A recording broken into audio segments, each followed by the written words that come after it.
Wait, wait a minute. Wait a minute. Happy early birthday, DJ. I hope it's going well so far. 1 second. I am catching up. I just zoomed over here after eating dinner, which was pierogies and gyoza, which was pretty good, honestly. And I'm sleepy. But you know what? You know what? That's fine. That's okay. We're all good. A devil guy. No. Close. Kind of. I'm gonna put this here. Why did I do the thing that I do with Neffy? I do that with Neffy where I'm like, he loves it. He thinks it's very funny. And Man at Armor? No. In fact, tis a robot. A wobot. A wobot.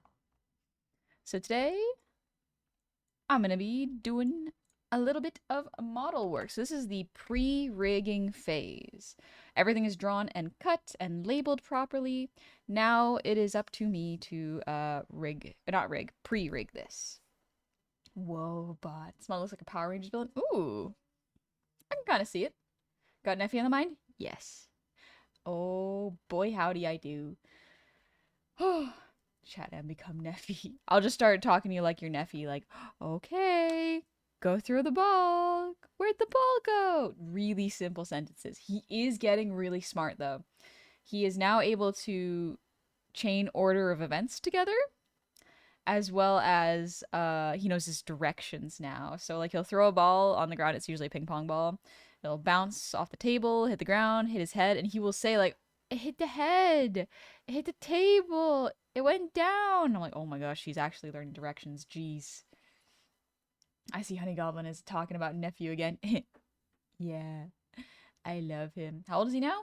I think he's about 2. He's about 2 now. So he's hit the terrible 2's age. So far it's been fine, but I don't see him every day. So he loves when I come over. As the last time I came over to see him. He ran into my legs. He was so happy and started like shaking his head all over my pants, and I was like, "This is adorable. Oh, this is so cute. I love him. I love my nephew." Does he know any French words? No, not yet. My sibling was like, "You should speak French to him because then he'll learn." But I was like, "No, I don't think he's old enough. Besides, he's so cute to talk to in English. He's got the total wiggle. He's a happy little guy." Speaking of nephews, my 6th nephew was just born. Only weighs a bit over 5. Dang, that's a small baby. But I hope everything is fine with the parents, the mother, and the baby are safe, healthy, and have plenty of recovery time together.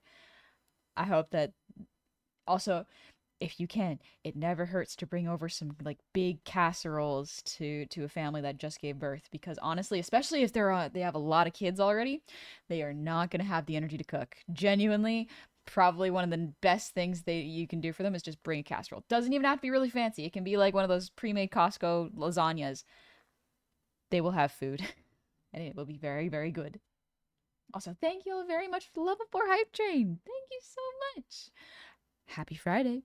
I think it's interesting how most people start with single words to simple phrases, but people make me stay quiet until we could form a full sentence. That's so strange.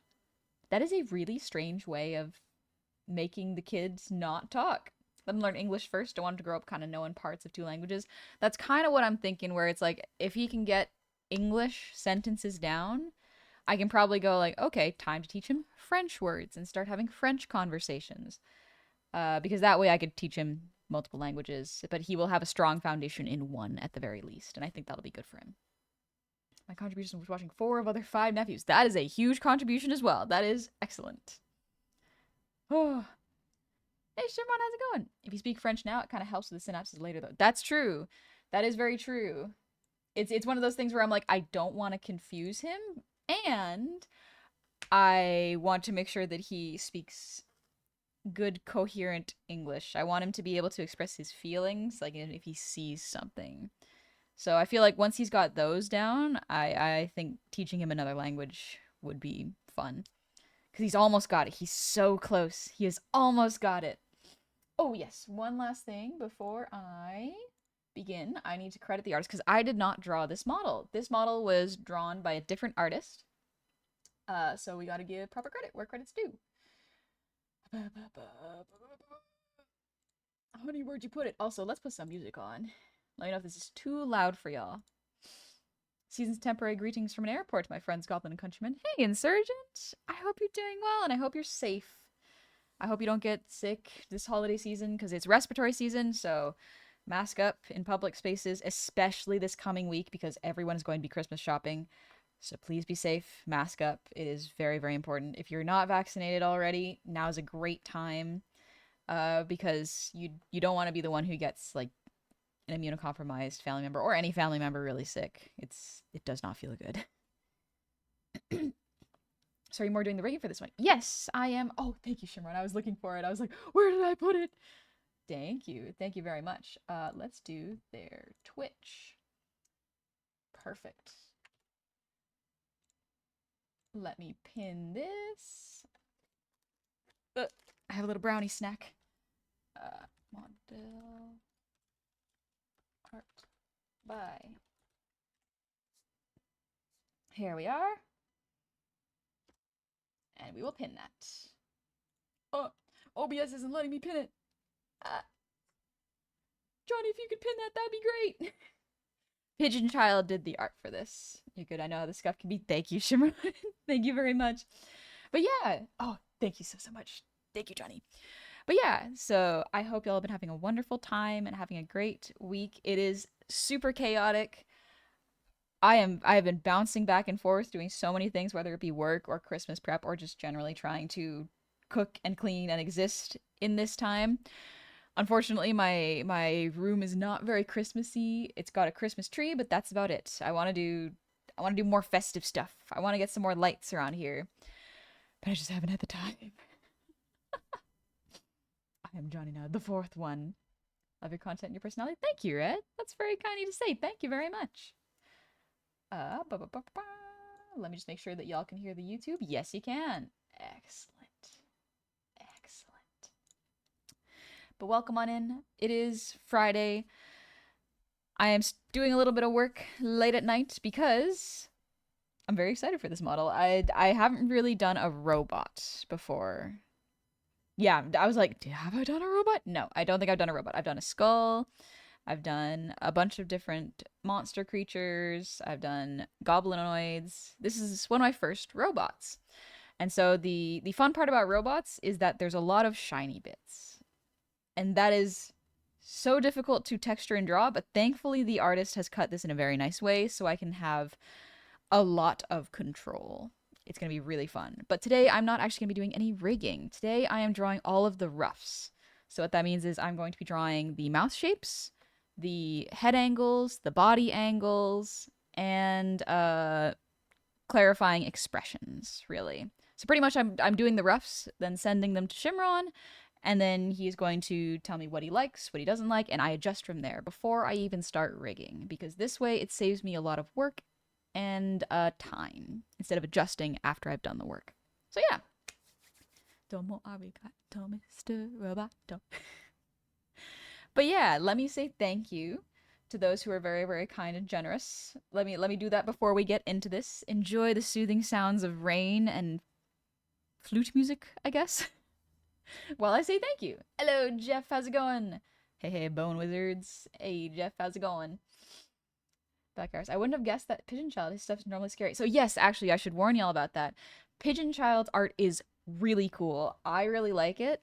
It is horror art. It is definitely horror art with some...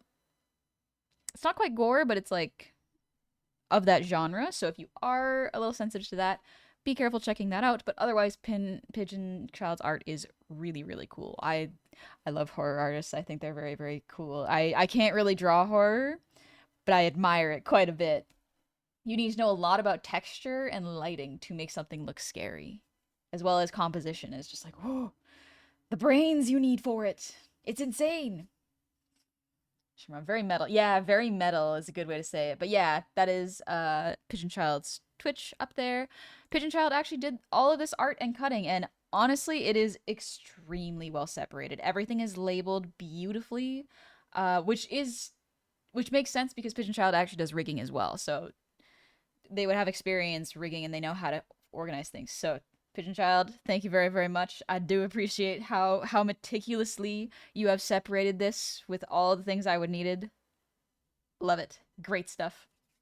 But yes, let me say thank you really quick. Global Night, thank you for the reset. Happy 2 years. Oh my gosh. 2 years. Thank you. Thank you so much. Anonymous, thank you for the gifted sub to Raxarim Craftwork. I want to get into crafting more. But Jasper, I hope you are doing well. Thank you for the resub for 6 months. Oh my gosh. You're 52 months. 52 months. I've done my gourmet hot chocolate with specialty cinnamon churro marshmallows. Oh, that sounds so good. Incredibly delicious. Much recommend. 5 out of 5 stars. My compliments to the chef. Also, everyone tell her she's cute. Quick, go, go, go. Tell her she's cute before she can do anything about it. Nuh-uh. I will go on to the next one. You see. Chojiku, thank you for the resub. Happy 31 months. Greetings. I hope you are doing well. And sweet Anya, happy 40 months. Oh my gosh, thank you. Also, Twilister Patch, thank you for the 100 Chinese. Double dumplings. I had pierogies and gyoza for dinner. It was quite good. I had some sauerkraut and some yogurt with it, as well as some nice salty seasoning sauce. It was good. It was real good. Sledgeman, thank you for the resub. Happy 43 months. Hello, I hope you've been doing well. I've been doing pretty good today. Stressed, but that's okay. It happens. Randomer, thank you for the 1,000 shinies. And Black Iris, happy 9 months. Oh, sorry, 12 months. Dang. Thank you very, very much. Welcome on back. Fearlo, happy 27 months. I always enjoy a relaxing art stream. Hope everyone's doing well today. Thank you. I hope you're doing well too. It's the 20th of December, so just a reminder, if you have not gotten your gifts all set, I have some that I am missing, so I have to go get them really, really fast. Good luck. Also, Anonymous, thank you for the gifted sub to Purple Speed Racing. Jedi, thank you for the resub. Happy 47 months. 47 months sub to Honey. Just one more until 4 years. That's a long time. I am almost... Once April hits, it will be 5 years. It will have been 5 years. That's a long time. That's a long time. Whew. Jedi Milika Likimaka, you wonderful, adorable, wholesome gob. I don't know the language. Is that Star Wars language? Also, Twilister, thank you for the resub. Happy 30 months. 30 months subscribed to my favorite goblin. Yippee! And Snail Space, happy 31 months. Will Fleet, happy 48 months. 4 years. And Jasper, thank you for the 100 Chinese. Drago, thank you for the resub. Happy 50 months. And Meta, thank you for the resub. Happy 48 months. That is 4 years. But it says 4 years. God, time is an illusion. Hope your Christmas is well. And also, one last thing, I appreciate you and all you do. The future is going to be weird, and I'm all here for it. I know I'm pretty cringe, but thanks for having me. Yeah, no worries, Meta. Thank you for being here. I do really appreciate it. I hope you're having a good holiday season, and your exams are over, and that you feel very relaxed and free now. Steel Turtle, thank you for the resub. Happy 14 months. Welcome on back. Oh, boy. Let me stretch. Oh, thank you for the posture check. Oh. Lady Life here, thank you for the posture check. Dang, another one. We do another stretch. Myth, thank you for pretty much all the redeems. Meta, thank you for the ear wiggles.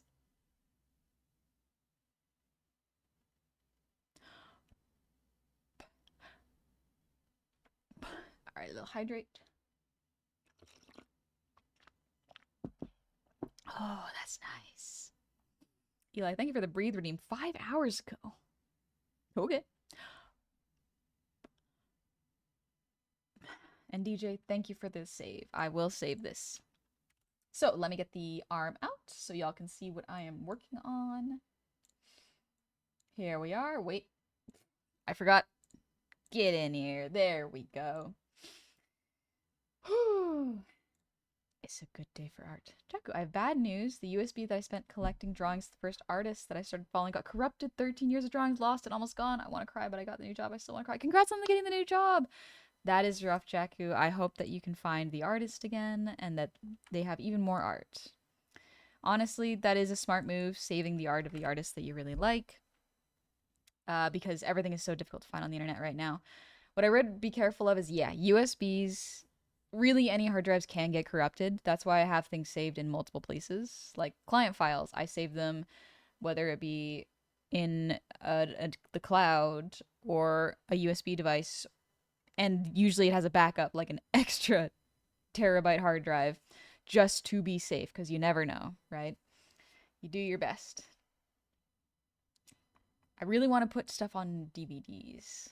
That's actually what I want to work on next. Good evening, good luck, have fun. And I won't be surprised if I go gray by 27.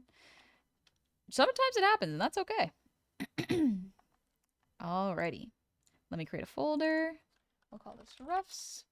And we'll get started on the roughs now. Okay. Here we are. Oh, my eyes. That's fine. That's fine. Don't worry about it. I will grab this color, though, because I need that. Okay. So, we are going to do a mouth breakdown, expression breakdown, and a angle breakdown for everything, pretty much. So that is what we're going to be working on today. Jeff, we out here on Raid 1 Protocol. DVDs, my beloved. I genuinely, that's what I'm thinking about getting myself for Christmas, is a bunch of DVDs and a DVD burner. Because so many things are being removed. Like, for example, She-Ra is leaving Netflix. And it's just like, I'm tired of things I want to watch leaving. So let me make a list of the things that I have to draw. So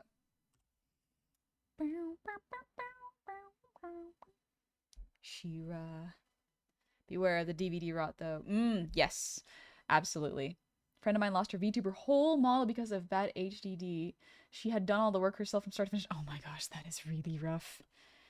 Yeah, I've been very fortunate so far that that hasn't happened, but you never know what happens to your hard drives. That's why I save it on my computer, hard drive.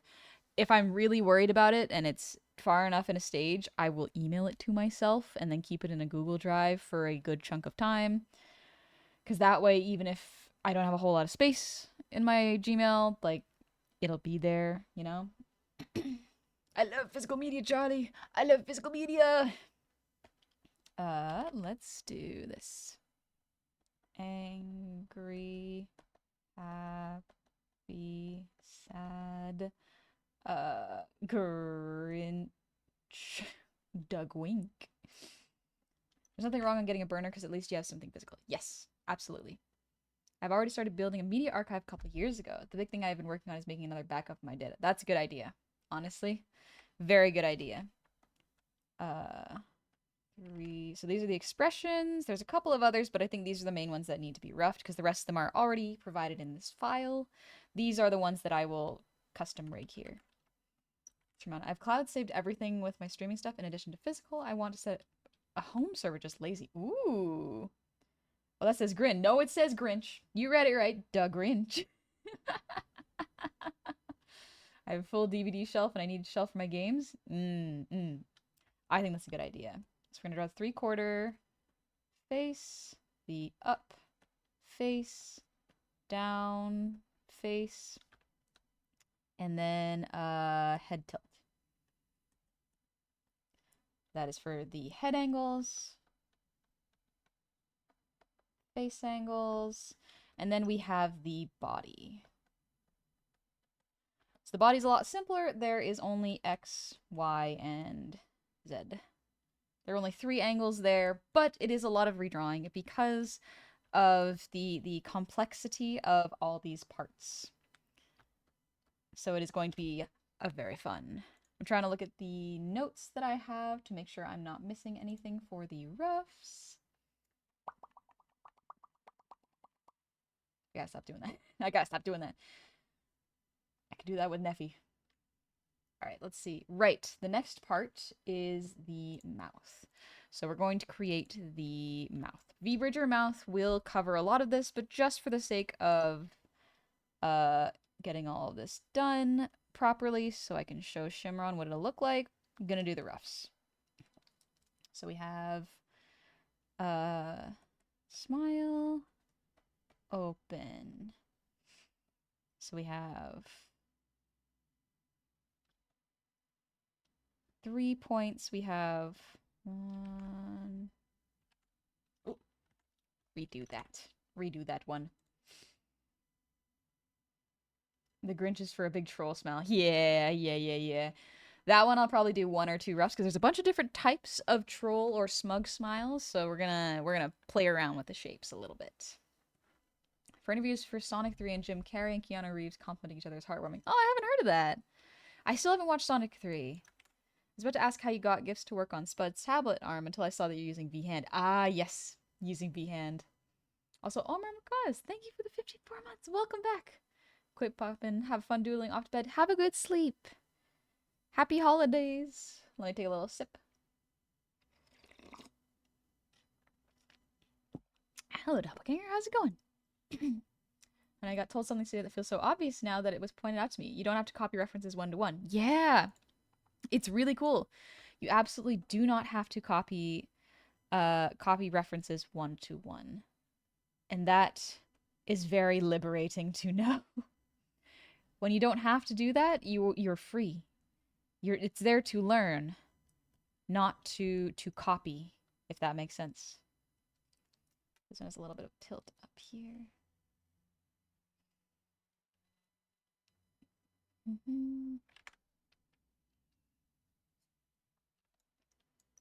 And I'm cringe and I'm free. Yes. Yes. Be cringe. Be free. I would much rather do something that could be a little embarrassing, but that makes me happy, rather than try to look cool and stoic all the time, you know? All the early drawings in Evolution I lost. I follow her on Twitter, but the early drawings lost, and that's where I spent more. Oh, I'm sorry to hear that. Yeah, it's kind of rough.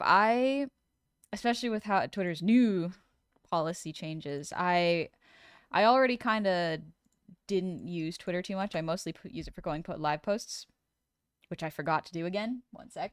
But yeah, I already don't really use it because it is, every time I look at it, it's just depressing, rage baity stuff, and I'm so tired of it. I'm so tired of it. It is some people. Now, this is not a controversial thing, but this is a thing that changes from artist to artist. Some artists will be really reluctant to leave because a lot of their fan base is there, and it's very difficult to start up your fan base from scratch. Like, genuinely, it is very difficult. But for me, I think it makes sense, especially since everything you post on Twitter now is pretty much used for AI generation, you know? And by using Twitter, it seems like you waive any rights to, like, complain about it. So it's like, not worth it. It's not worth it. I ain't gonna do it. You can't make me. You can't make me. I like Blue Sky more. The people there seem much more chill and less drama.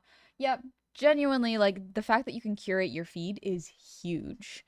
I don't want to keep being put onto a For You tab or a Discovery tab whenever I open up an app. I want to see the people I follow and whatever they retweet, and that's how I'll organically follow them, because it always cycles into sad stuff. And not like, oh, sad things are not good. It's like, no. It's people arguing over nothing. It's just people rage baiting each other and arguing over nothing.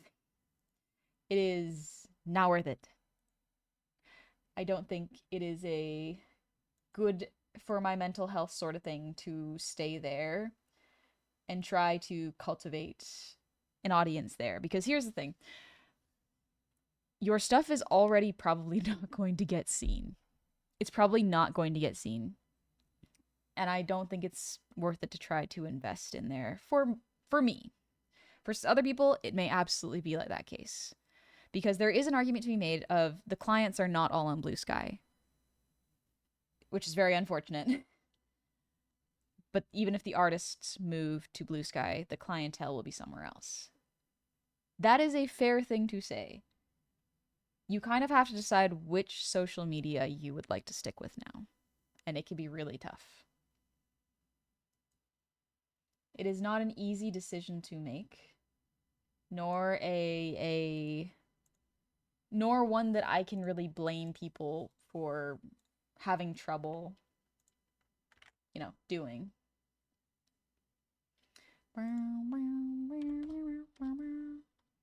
There we go. Perfect. I've done my going live posts. Yippee! I only use Twitter to contact artists if I'm commissioning them on there. Yep. Usually I announce when my commissions are open there, but for the most part, I don't use it too often. Because even when I post that my commissions are open, visually it doesn't seem to get much traction. And that's fine, I guess. But it's also like every time I look at it, it tries to make me angry. And it tries to keep me there, which is so frustrating. Is your model self-made and based on a World of Warcraft goblin? So it is self-made. I did make all the assets myself. It is not based on a World of Warcraft goblin. It's more based on D&D goblins. But good eye.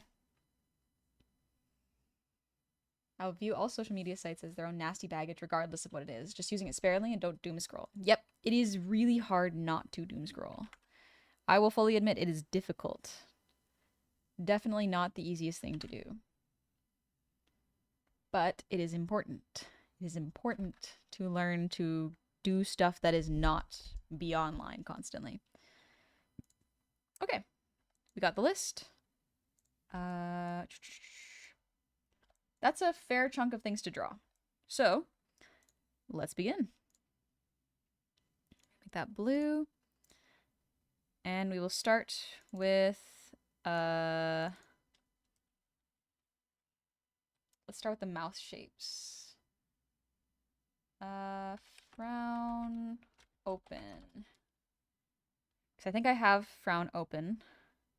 Did I label it? Nope.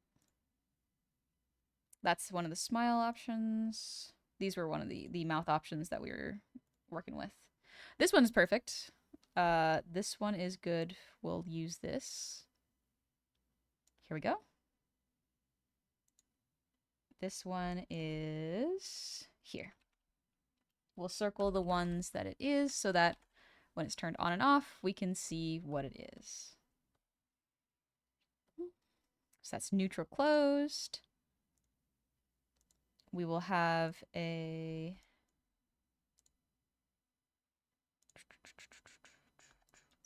Baldur's Gate 3 did goblins dirty. They can be nice goblins too. Absolutely, you can play goblins and they can be chill.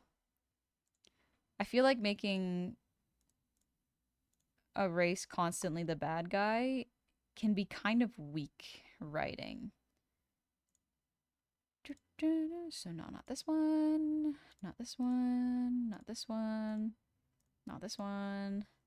Here we go. Brown closed.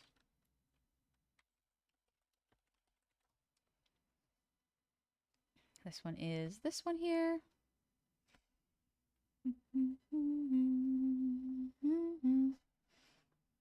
Hi, Pumpkin Pyro. I hope you're having a good one. I know a lot of Japanese artists just stick to Twitter because they're either unaware or just see a completely different world of Twitter. And yeah, it sucks they keep getting stuff through the AI mill. Yeah, it is extremely rough. Hey, Leon. I am working on someone else's model right now. This is Shimron's model. I am just doing all of the roughs before I begin rigging. It saves me a lot of time and guesswork. But I think it depends on how you do it personally, because it is oftentimes done very poorly. But for instance, Tolkien. There's definitely... how do I explain this? Tolkien does it in a very purposeful way, and some people argue that it is good or bad. I don't know enough. I just say it's the story. For the purpose of the story, that makes sense. But like when you're doing it in a roleplay game when you have more control and one of your characters is like a goblin, it doesn't make sense for your only enemies to be evil, stupid goblins, you know? It's not always bad, but I usually am wary of people who are like, okay, these races are always going to be enemies. It's like, why though? Why are they enemies, you know? Why'd you gotta add fantasy racism in there? Why do you want racism in your fantasy? Alright, we want frown open.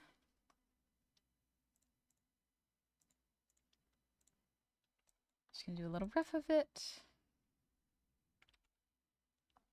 I did another one actually. I gotta delete these because I already used these. Yeah, this one. This one. There we go. This one already exists. This is pretty much what I was looking for ahead of time. Mid. This one is a frown mid. And I'm going to adjust this later. These are just placeholders because this is not exactly what it's going to look like.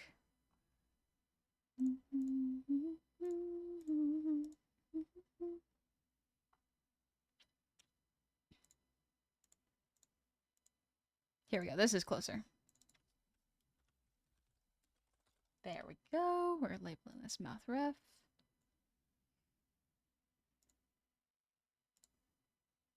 Yep, this one is a happy one.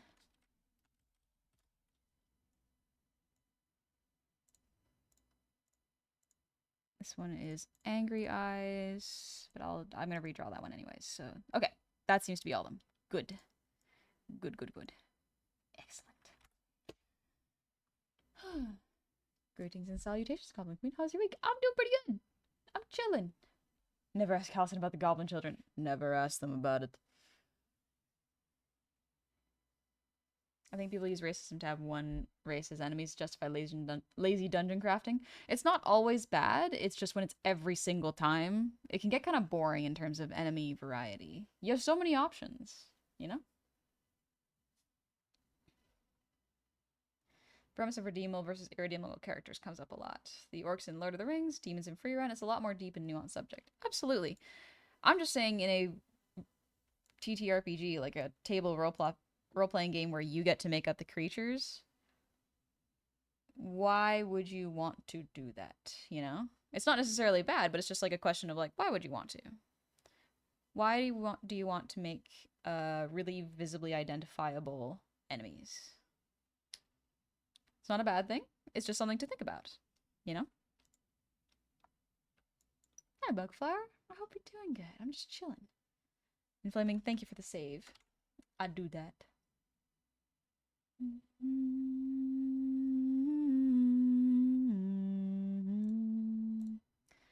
So let's see. This is this one. I think I can make it look a little bit more angry, but this is not bad. Let's actually call it this one. That'll be a maximum mouth open.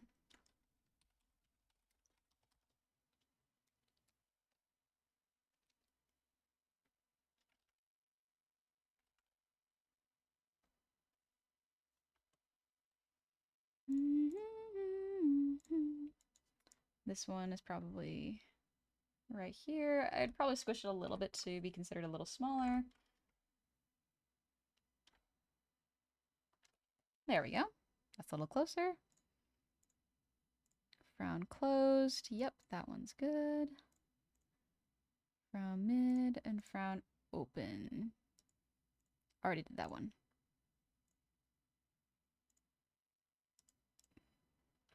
Okay. Also, Inflaming, thank you for the ear wiggles and breathe.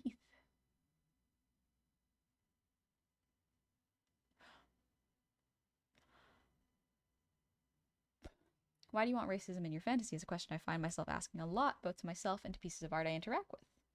In my art, I find it's a way to explore my own experiences with racialization, but in a lot of art, it just kind of goes unquestioned and without actual purpose. It's sort of there because the author doesn't seem to want to think about why it should or shouldn't be there. Sometimes I wonder if it is a belief, which is this is just sort of musing a bit, but just like I wonder if it comes from a belief that like racism is inevitable, because I don't really think it is. I think people want to be kind to each other way more than they don't. I think it is really strange people that are really fixated on like genetic differences. It is a weird thing to be interested in a discriminatory way. Fascinating thing to be interested in an evolutionary way. Like it's really cool to learn about the culture that developed larger gallbladders so they can swim longer underwater, and they got kind of like a film over their eyes that protects them from saltwater. It's fascinating. Fascinating to watch evolution in real time. But like not in a dehumanizing way, just in a oh, that's cool, you know? It's like what's his face? Tom Phelps? The swimmer. The swimmer is like he's got mutations that allow him to swim faster. Like it's fascinating to study.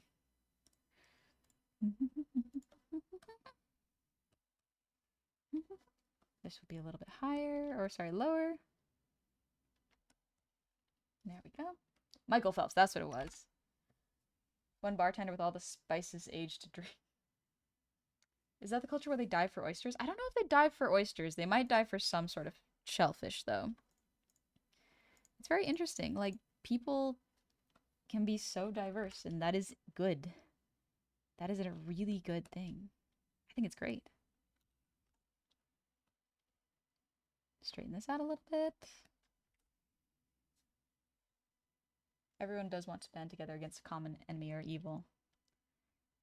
I think that's the hard thing, is like, more often than not, the common evil is a lot harder to visibly distinguish, you know? People want an easy answer, and an easy answer is not always the right one.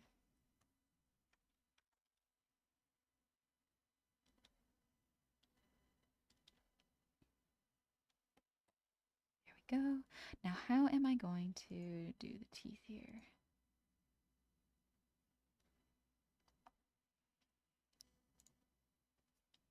Because this is the mouth that we kind of are referencing.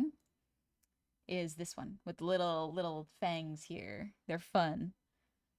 So I'm trying to think of how to incorporate them here. These ones already done. Perfect. These ones I don't got to worry about that one. And then we have this one. So this one we're going to have to put it in there somehow. I wonder if putting it in like this would work. Is that too many? Maybe something like this? That might work a little better.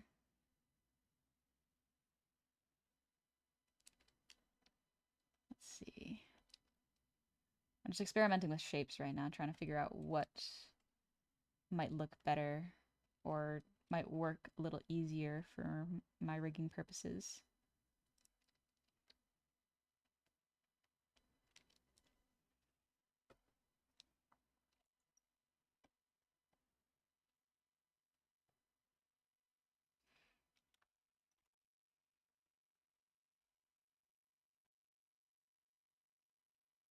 Yeah, sure, let's make it a D&D store. Mind flayers are just misunderstood ooh sad boys. I mean, if you look at Baldur's Gate, they kind of did. They kind of did.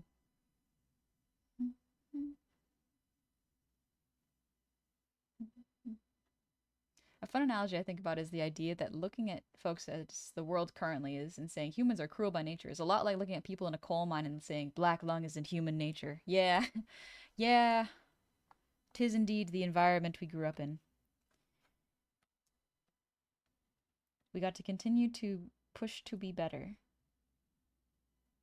We got to push ourselves to be good people, even if the world does not reward it in the way we think it should.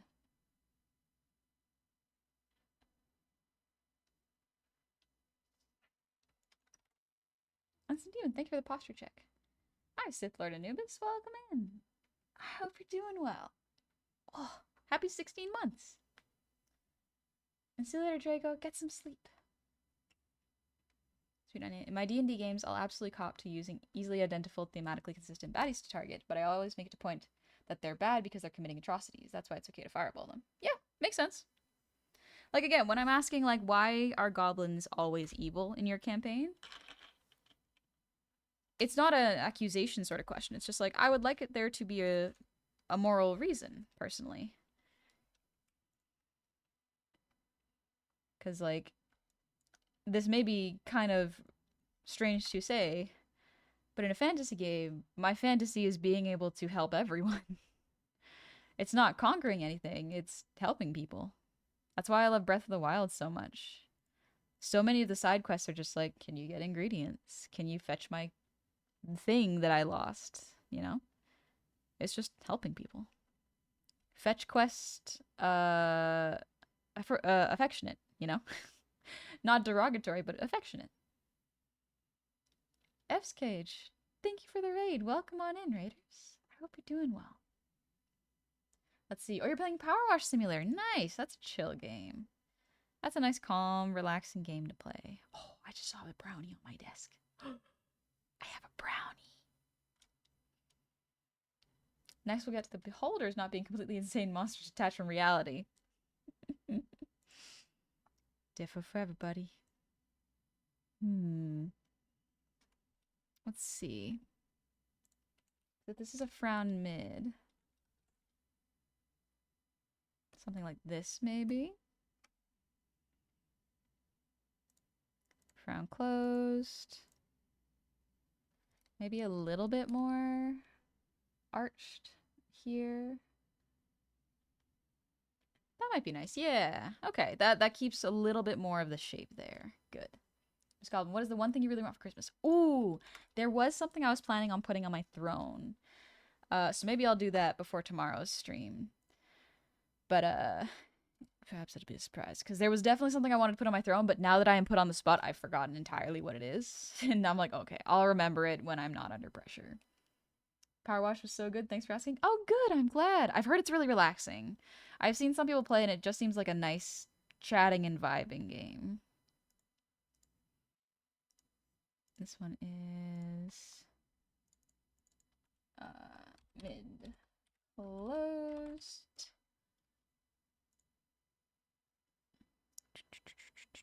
Neutral open. Put this here. Gotcha. Okay. Yeah, happy. Yep. You're good, no pressure? Gotcha. Thank you. Think about beholders that they are aberrations, entirely alien creatures. I always like that when creatures are not necessarily evil, but they can do evil things. Some of them can be evil, but I like when you get to surprise players by sometimes making a friendly one that, even if it's temporarily friendly, is friendly.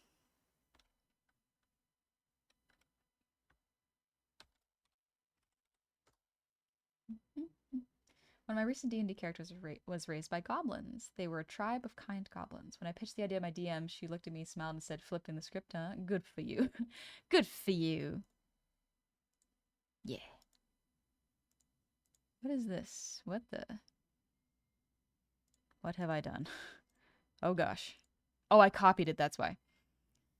Happy closed, happy mid, and then we need to have a happy open. If evil, why friend-shaped? All the better to fool you with, my dear. Alright.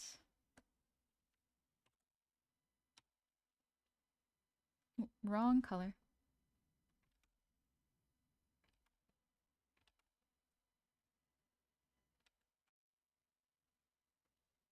There we go. Fairly simple smile. We're keeping it simple. I'm not going to use this pen because I'm going to try to match Pigeon Child's pen work. But yeah. In campaign, I'm playing with some friends. We have some goblin pages, and the one that is a page is named Archibald Corduroy. Acts like a British butler. Ooh. Corduroy. Corduroy. Unseen Demon, thank you for the posture check. And Sir Delanoche, thank you for the hydrate. I hope you're doing well. It's been a bit. Ah.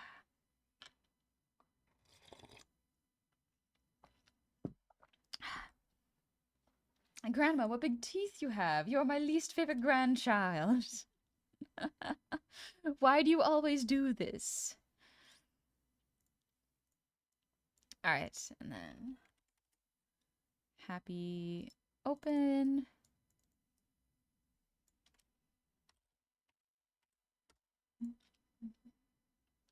Jasper, thank you for the 100 shinies. I must sleep, Gomia. Everyone have a wonderful rest of stream. Honey, please do your best not to stream too long. You need your sleep for tomorrow's stream. Also, honey, cute. Thanks, bye. Take it easy, Jasper. Thank you very much. I appreciate it. And yeah, I'll get some sleep. I do want to stream the regular 3 hours, but I will probably go to sleep pretty soon afterwards. Warmed up some chickens for supper, and it was only after I tasted it that I found out it had started to spill. Oh, that's rough, Leon. I'm so sorry. That's rough, buddy.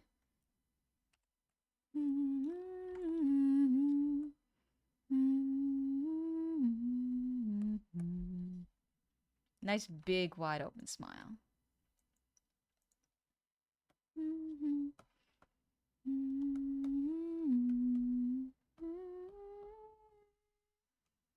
Scooch this down because it's this one. I think we have one for every one now.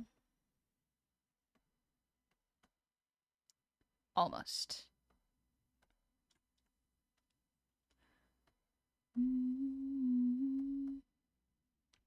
Okay, we need neutral, mid.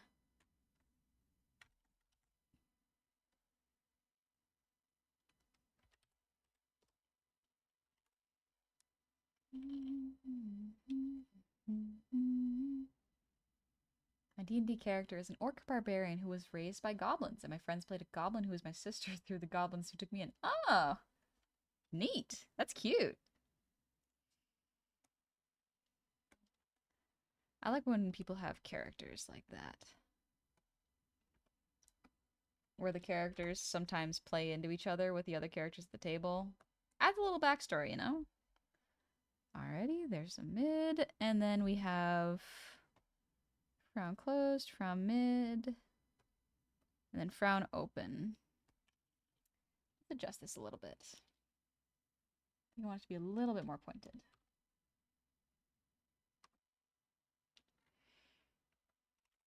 Hi, Black Metal. How's it going? One of the PCs I'm running, the Crooked Moon 4, is a barbarian with 11 constitution. It's going to be a fun campaign. Good luck to that barbarian. I don't think 11 is very high.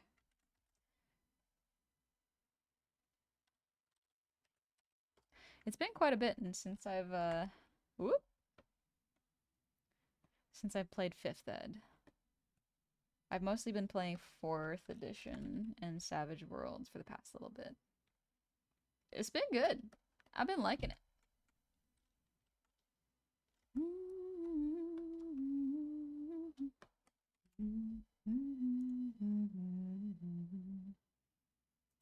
Let's switch up the music so I don't fall asleep. Since she's smaller and can't keep up with me, she rides around on my shoulders. Oh, that's cute!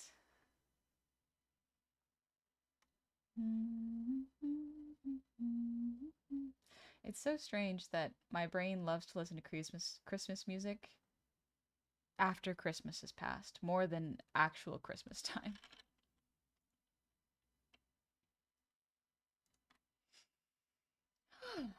Put my blanket on, get comfy, cozy. Alrighty. Alright, there's the mouths.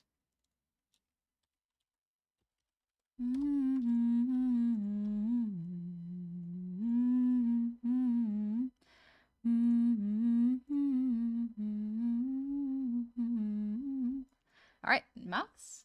Done. Next up, a little more intensive stuff. So angry, happy, sad, Grinch. We're going to play around with these a bit.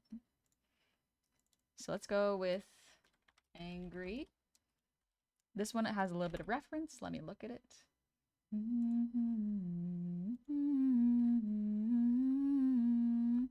Let me pull in Shimron's other reference, just so that I can have it.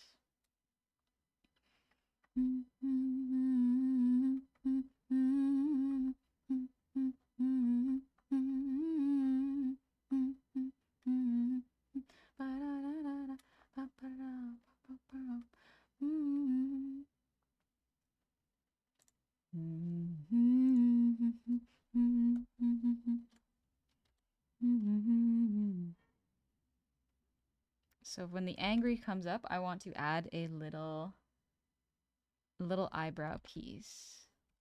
So it'll probably just be a little triangle piece, but it'll be to help emphasize the eye shape. Make it look a little bit more exaggerated so that the face can really, really convey the emotion.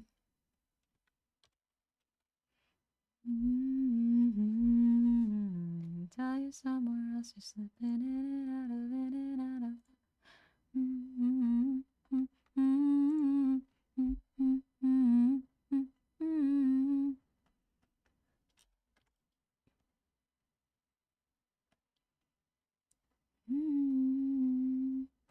It'll still blink. I just want to...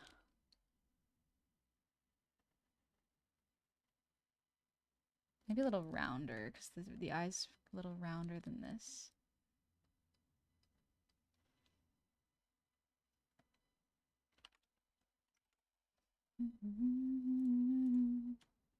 Bandit Games, thank you for the resub. Happy 9 months. Congrats on your stream, baby. And if you want to check what I did with the art I got you, check Show Chat. I posted a GIF of my Steam PFP. You can get different frames put around your profile picture. Ooh, really? Let me see.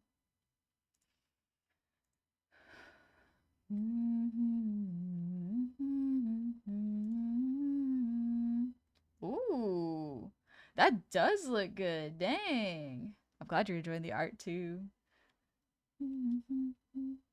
Mele Kalini.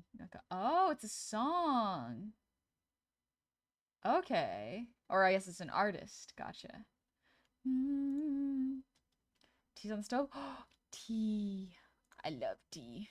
I gotta drink more of it. I want to be more hydrated, so I gotta work on it by drinking more.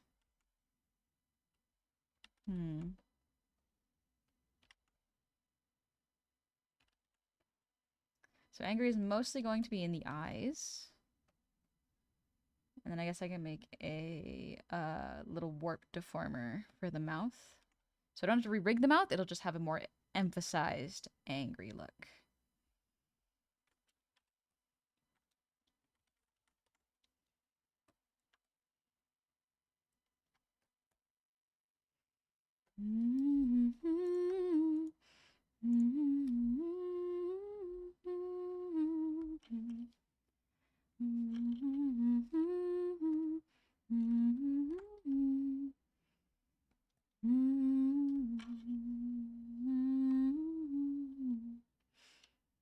Hey, Sella, how's it going? Hope everyone's doing well today. I'm doing pretty alright, yeah. I'm just doing model refs right now.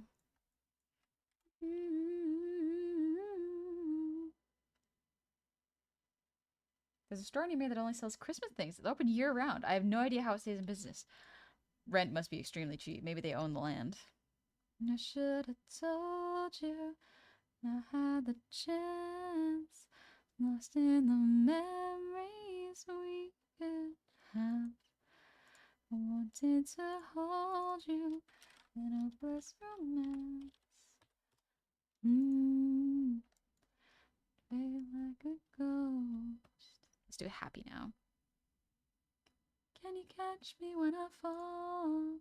I'm in love with the idea of who you are.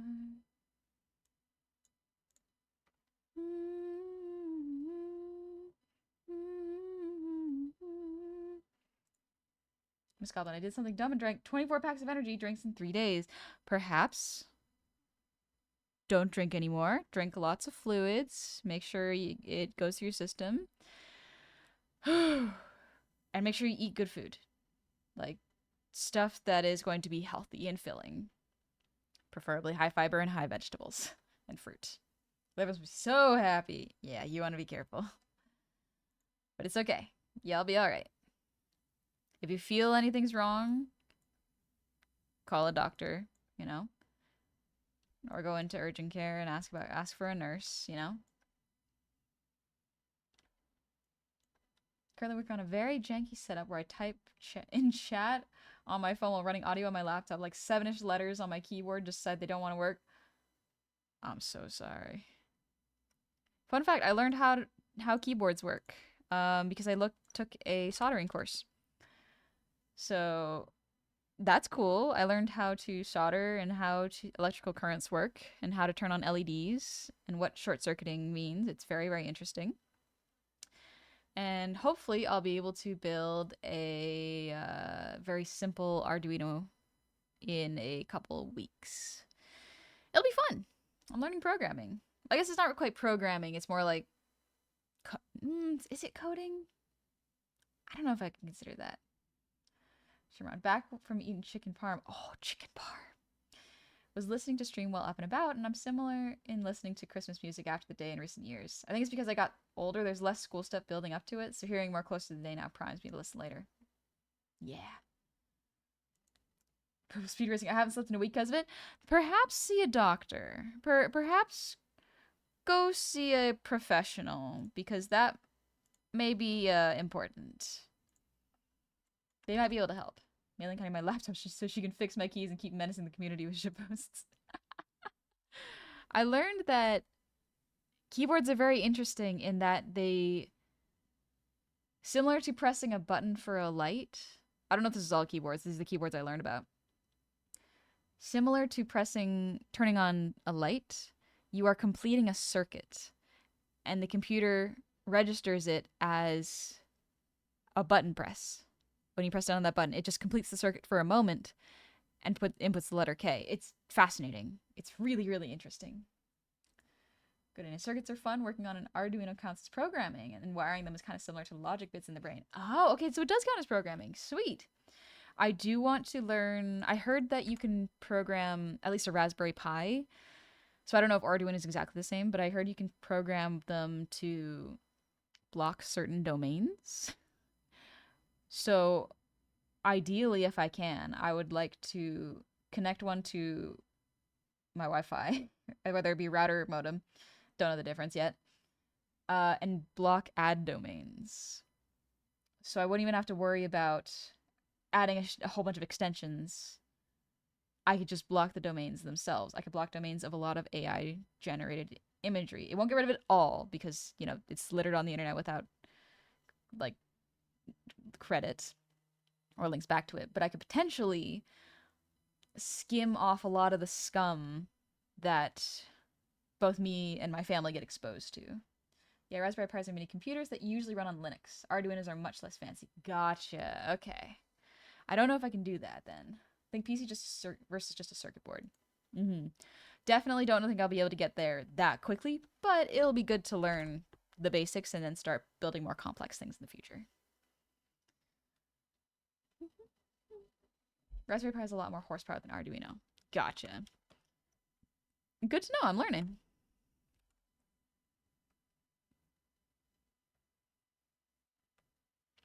Something I gotta remember to draw on these roughs is have the blink be a little bit more filled.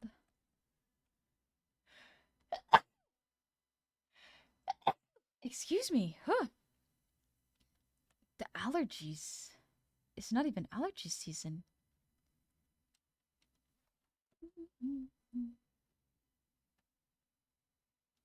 Bless you. Thank you. A Raspberry Pi is set up with Pi-hole. It goes between the modem and your router to filter your connection. Ooh, okay. Okay. Evening, Balrog. What manner of being is this? This magic armor or robotics? Robotics. This is indeed robotics. I am rigging a lovely robot model for Shimron. The art is done by Pigeon Child. Very, very cool art. And right now I am just doing the roughs. I am planning what the potential faces will be before I rig them because this will save me a lot of time.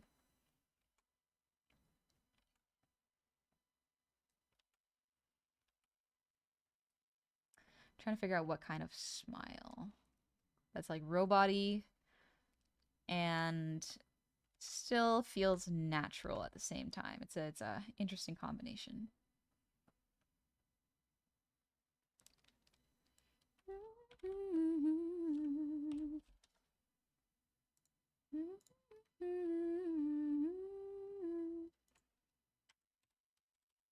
I want to listen to the Sinners soundtrack. Forgive me, for I am listening to Sinners once again.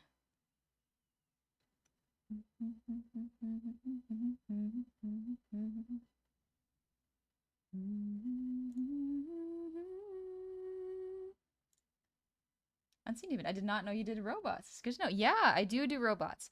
I will say I am not particularly skilled at drawing them, but I do rig them. I don't have the technical know-how to do metal, but if you really like this robot style, I highly recommend you check the pinned link above. Pigeon Child did the art for this, and it looks wonderful. So, good stuff. Sinners at Christmas, how dare you? I love Sinners. I love Sinners. It's a great movie.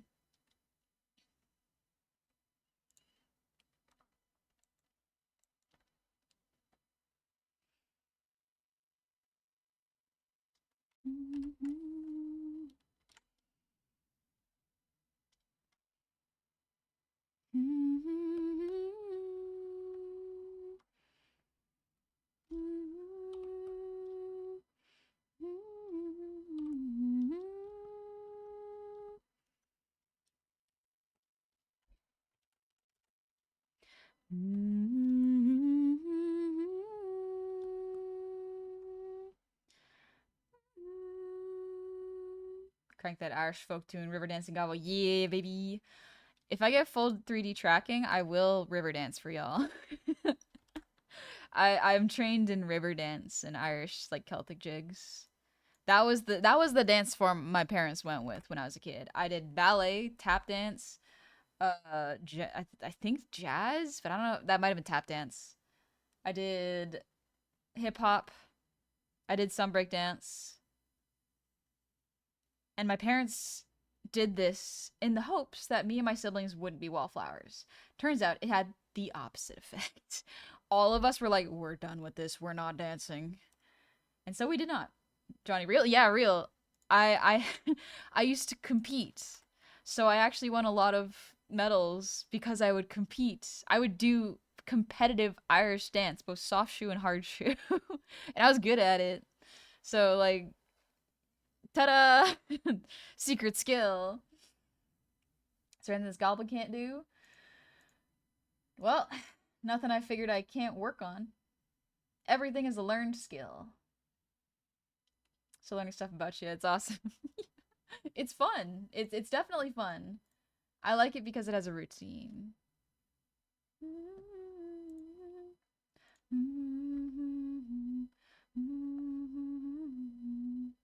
Oh,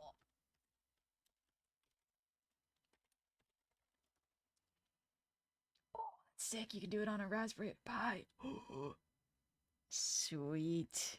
Sweet. I do want to learn. I I started to learn new things at the end of 2025. So like now where I was like, you know what? Let's sign up for a couple classes. Let me sign up for a Blender class because I wanted to learn Blender for so long but never got to. So I signed up for a Blender class, was instantly inspired to keep learning Blender and I was like, excellent. Took a soldering class and learned a little bit about circuitry and soldering and I was like, excellent. I want to learn how to make a Raspberry Pi and an Arduino. And I do hope that I keep continuing to learn. It's going to be fun.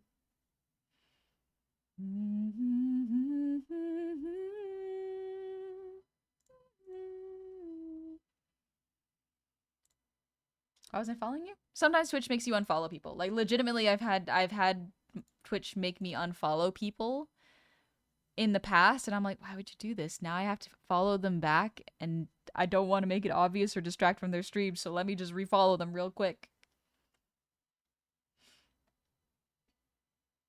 Give her a year, she'll find out how to fly. Everything is a learned skill. Anyway, that's the happy one. Next up is sad. Let's see. Chemical losing's fine. Old corn liquor. What is old corn liquor? Oh, yeah. Let's go. PCB design can be an art in itself. Manually routing traces can be cathartic when you get the hang of it. I'm very excited to learn. Meta, thank you for the breathe.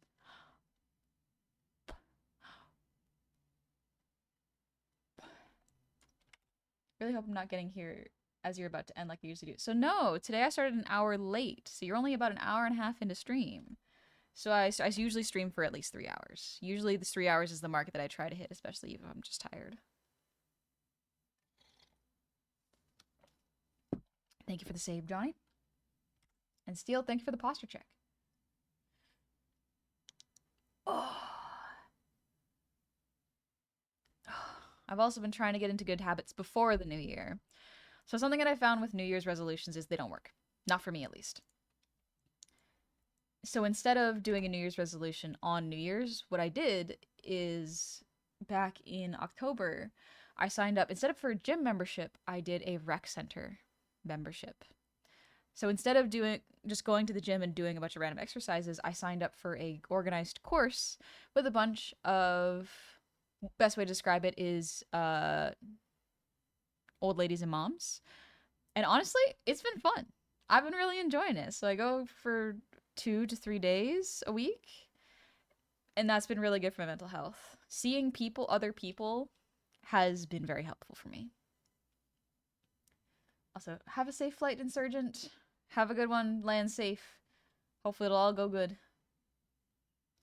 Classico.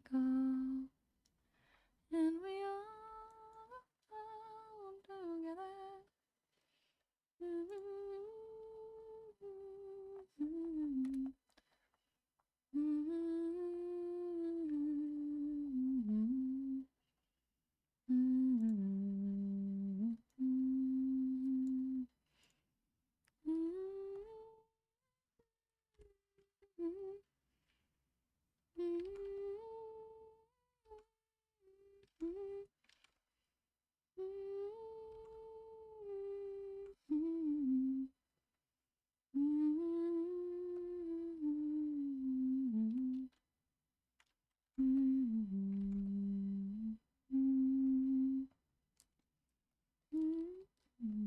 Oh, forgot how this song goes.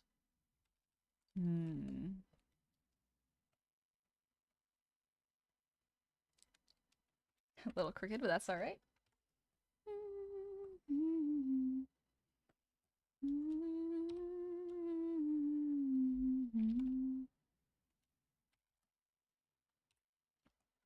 Love singing Wild Mountain Time. Such a great vocally versatile tune. It's good. What kind of drawing device do you use? And would you recommend it to someone who wants to get into digital drawing? So Purple Speed Racing, that is a great question. I went to art school. And what I have at the time was industry standards. So exclamation point tools. Let me do that. This is what I use to draw. I use a Wacom Cintiq 22 HD. It was about $1,000 when I bought it, and I bought it used. So I would not recommend it if you're just starting getting into digital drawing, especially if you're not sure if digital art is what you want to do. If you do want just a second monitor that you can draw on, sure, find a used Cintiq. I don't think there's anything wrong with that. I love when people recycle tech. It's great. But if you're starting, try to find something within a budget that you're willing to spend. And then go from there. Because if you're only willing to spend about $200 on a Cintiq, you can absolutely find something within your range, whether it be used or it be something else, like a tablet rather than a Cintiq. XP Pen is really good. Meta says XP Pen is really good. Minus 300 new. There you go. Perfect. I do not have experience with XP Pen, but Meta says it's good.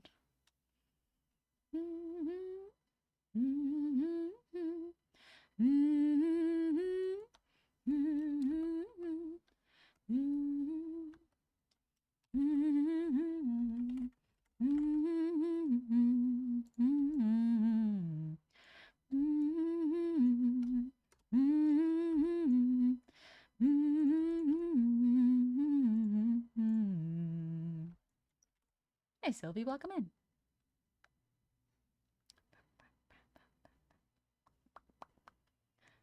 Go the used route for Wacom. I got a Wacom Cintiq 16 with a stand for $250 with shipping and price. Nice.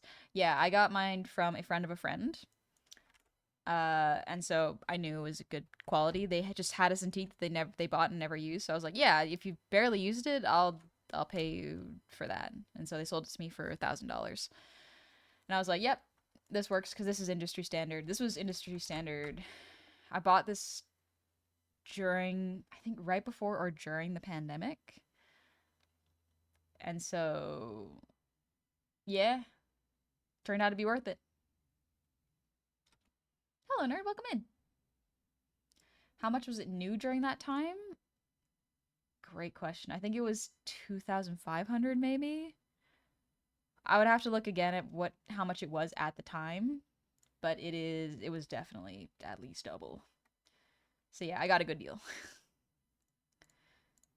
All right, that's sad. Now let's do Grinch 1 and 2. So we're going to do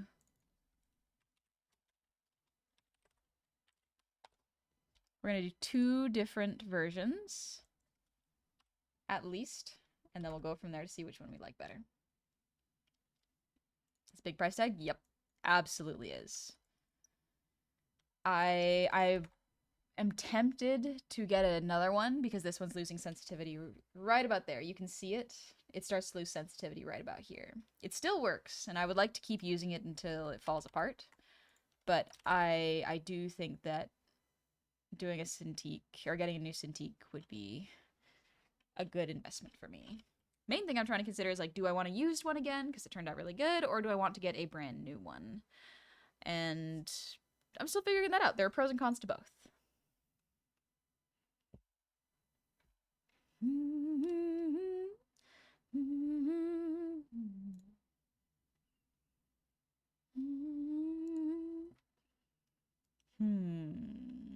Grinch. So the Grinch is like a smug. So we're gonna do that.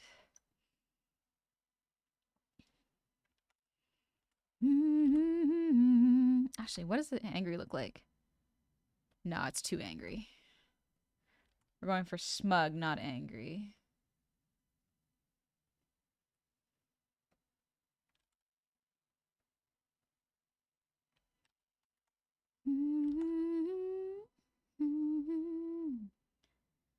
So this is a very simple, basic smug. If anything, what I might do is I might add the triangles up here, just to have the little extra smugness. Since I'll already have a triangle piece anyways for the eyebrows of the angry, I can repurpose it and use it here if I'd like. It's also because the model does not have any eyebrows. Adding an eyebrow will help to really push and sell the look.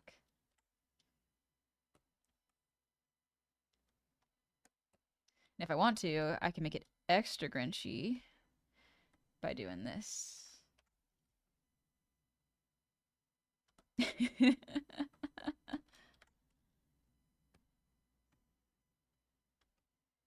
Little DreamWorks facey.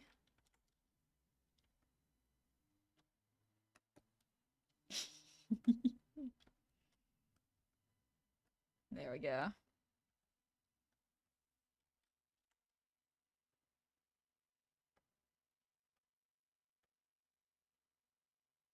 Little like kinda mewing, not quite.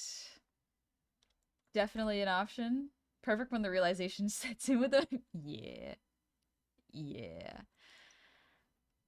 Definitely an option. I'll draw one more, maybe two more. See which one you prefer, Shimron, and then we can go from there.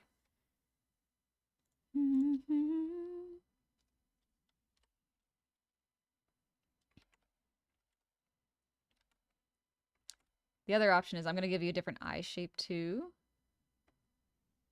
because that can help to give you an idea of like which one how they can both read as smug, but like which one you'd prefer, you know? Imagine doing a model expression that's just mewing. Okay, but like, can you imagine if I just did this? Where it's just like... it's just mewing. Add the little like chin here.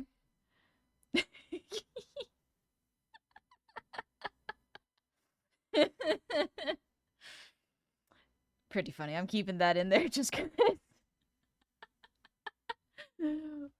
We'll see what Shimron's into. Thank you, Leon. Have a good night. That's wild to see after seeing it so simplified. Absolutely. Adding more detail is sometimes, especially with a simplified face, suddenly adding detail can make it very, very funny.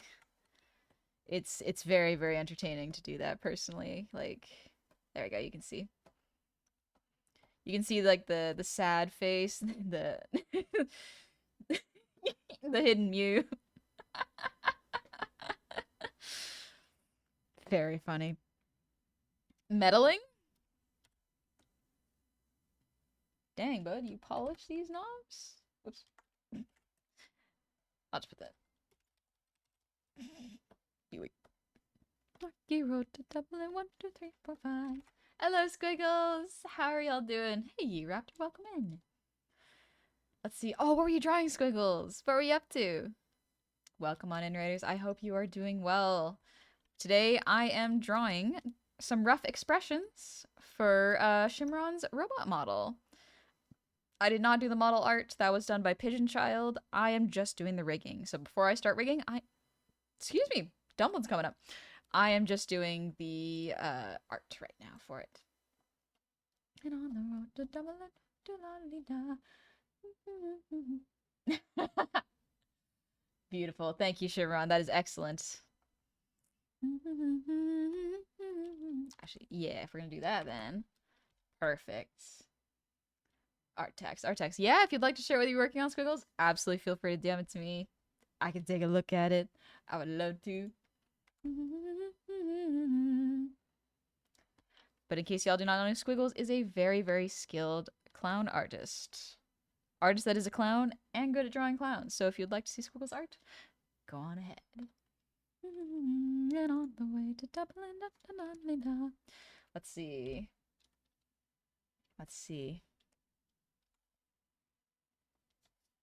I'm just looking at reference the Shimron sent. Excellent.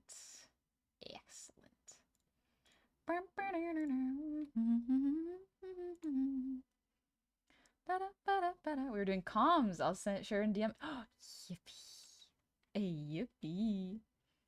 We love this clown. The Sinner soundtrack got me in a vice grip. The Sinner soundtrack is so good. It's beautiful. Love the music for it.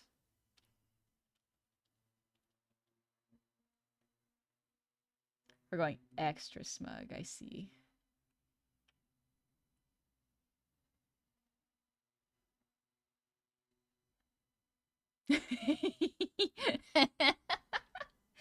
Yeah, okay, this is definitely gonna be one of the options I said Shimron.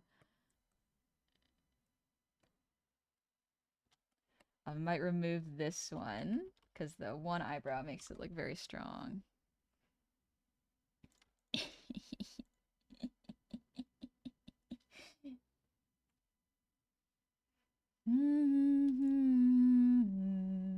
Pick Poor Robin Clean is my head. Oh, Pick Poor Robin Clean is a fun one. Rocky Road to Dublin, definitely a fave for me.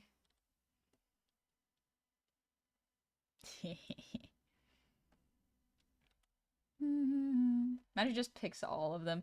If he picks all of them, genuinely, I don't think I'd have too many problems doing it, because it is so. Sometimes I'll do something because it's just funny.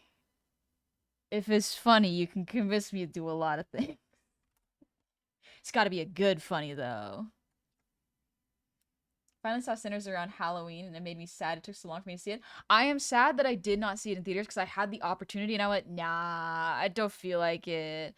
I don't feel like watching a horror movie. I was wrong. I was so wrong.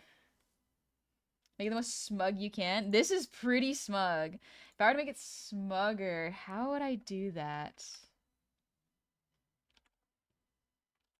How would I make it more smug? Ooh, yeah, a little lippy under here. That's pretty good. The more lines I add to it, the smugger and eviler it gets. Oh, that's funny. Taurus speaks from experience. If you hear Shimron, you can absolutely give more pointers for more or less, because, like, absolutely. Absolutely. Ah, beautiful art tax while we wait. Oh, these are so good. One sec, one sec, one sec, one sec, one sec. I copy image. I put it in this file. Don't worry, this is just my art file. Ugh, look at that. Look at this. The little finger tappies. Oh, this is so cute. Is this a snow leopard? Oh, I love this one. Let me share this one too. It looks so good, right? Oh, look at I just love the way Squiggles draws eyes. They're very cheerful and expressive at the same time. They're beautiful. Also, the hair rendering is really nice. Like I know it's very like simplified, and you might not consider it rendering, but I consider this rendering. I think I like it looks really nice. Squiggles also shared this one. I did not copy that one. Copy image. There we go. Move. Get out of here. Ooh, a holly rabbit. Very nice. Very nice. She's an athletic snow leopard. Ah, I see. Here, let me show y'all both the art. But look at that. Very cute. It's got the, like the goggles line, I think. Either that's from like snowboarding or skiing, or that's like a particular patterning. That one is Ribs' wife. Oh, gotcha. These are great. I like the way you drew the hollies up here. Looks very good, Squiggles. Thank you so much for sharing. Oh, it's got candles up there. That's lovely. That's lovely.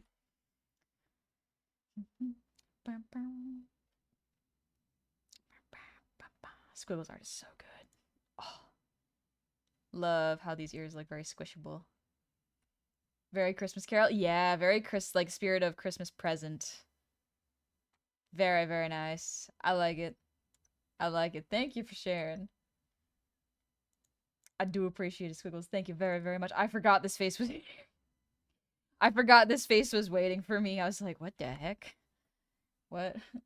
Why is he looking at us like that? Why is I drew this? I did that.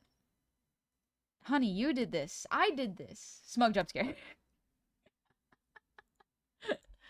Is good.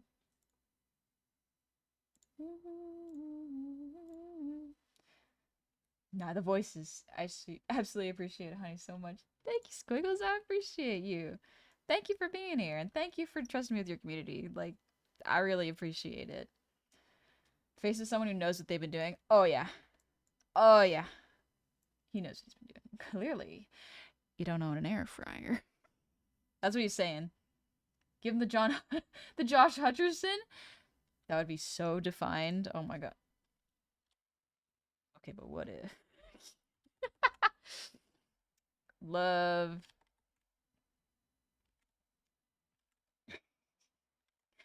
I'm just playing around with it now. That's the fun part, is like getting to play around. I kind of like the asymmetry. Could do the brows, perhaps make the side of the mouth longer. Sure.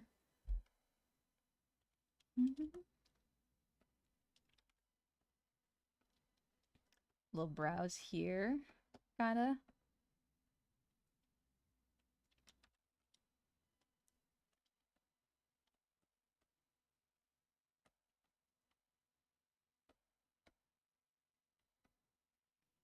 Some like this, maybe. Why? Why does it look so sinister? What have I done? I like the one raised slightly. Sure, yeah, I can put that back. Raise slightly, kind of like this. Here, let me remove the white so you can see a bit better. There we go. Because otherwise, there's the DreamWorks face. The DreamWorks face is the like this, the hood. Both are good. Both are good. Let me take a little sippy of my cup.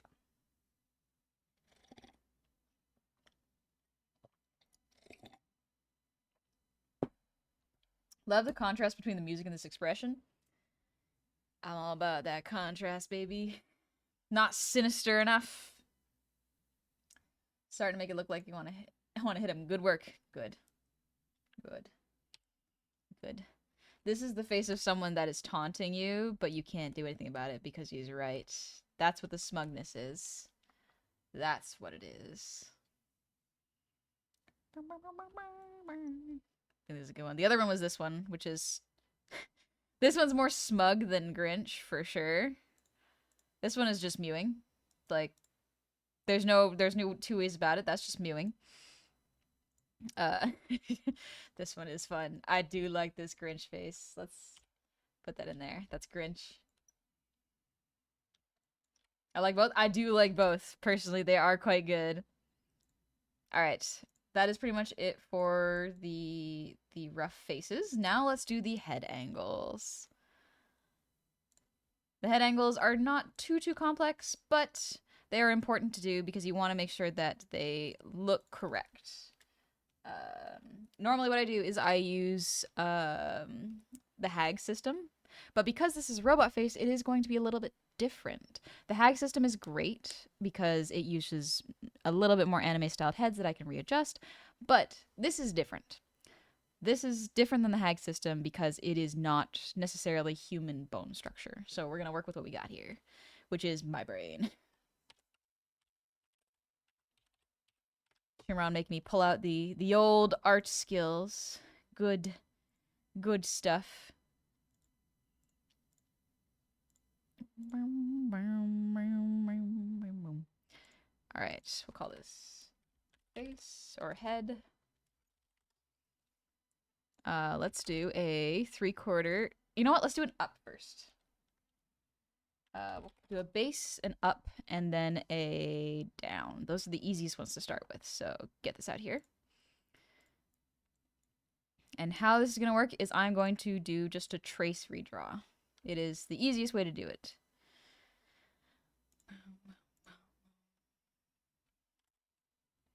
All right.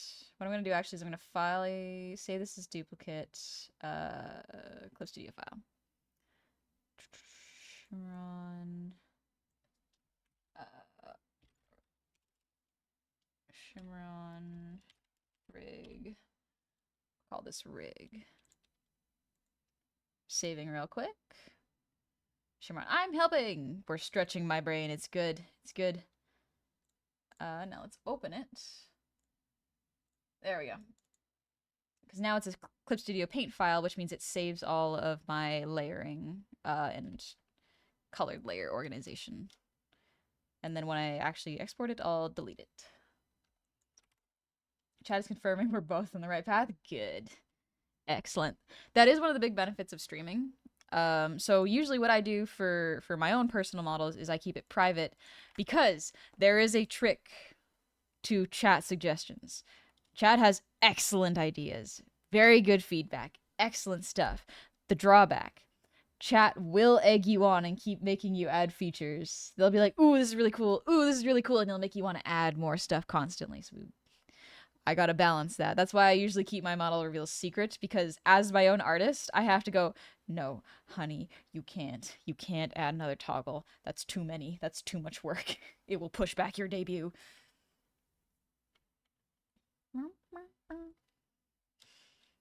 Night Sky, thank you for the 100 shinies. Stop being so cute. Nuh-uh. Nuh-uh, you can't make me.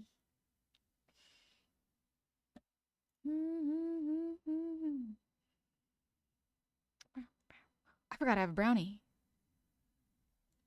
Honey, you can do it. Webby, don't tempt me like this. Don't tempt me like this. I am weak. I am weak. Let's open one. Let's get one of the mouths. Let's get, we'll have neutral mid closed.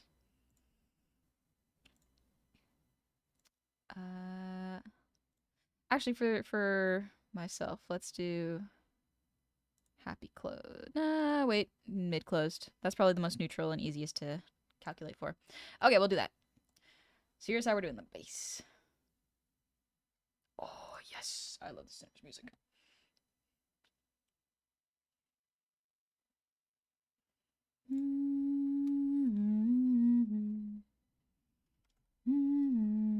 I'm just creating a ruler real quick. It's not gonna be perfect, but it's the best we can do. Honey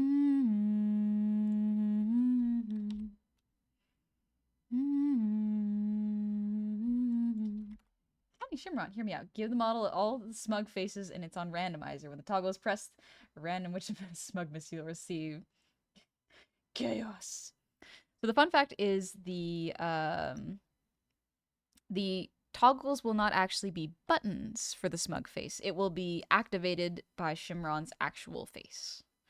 So it won't be a button. That's why my models feel very quick and responsive, is because if I want to look angry, I just look angry, like, or sad, or happy. Happy's kind of default, that's just my face. And then, what's the last one? Smug is just kind of my default. Like, I did not rig a smug toggle into this model. That's just kind of what my face looks like. That's just my face. And that's okay. That's just what I look like. I've asked my friends and they're like, yeah, you just look smug all the time. I'm like, no, I swear I'm not. I'm silly. I'm silly. Honey's a happy girl. I'm silly pilled.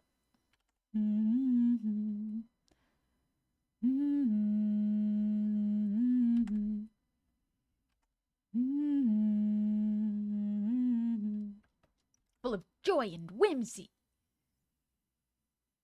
Some more toggle. It's not that much work. It'll be very cool. You won't regret adding another toggle. I put 32 toggles into this angel model. I use 5. I use 5. That is why I recommend a limit of 5 toggles. Think hard about what you'll use. Ha, resting nerd face. Why, thank you. I do like to think of myself as someone who is intelligent and studious.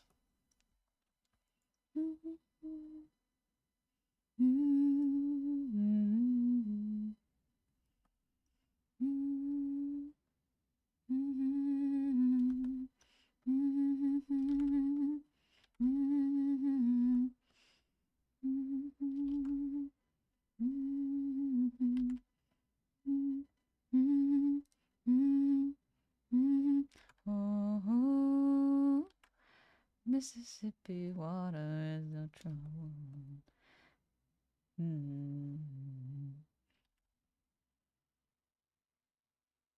The nice thing for me is Shimron's model is fairly symmetrical.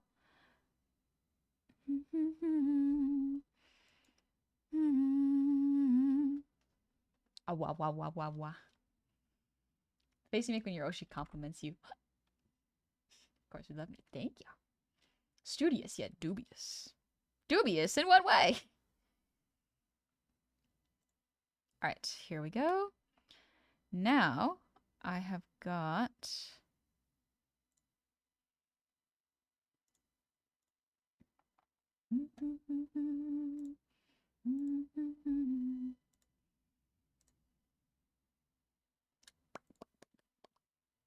Resting smug face. So you Shimron's smugness as a reference? Have it be 100% accurate? It already will be. It already will be.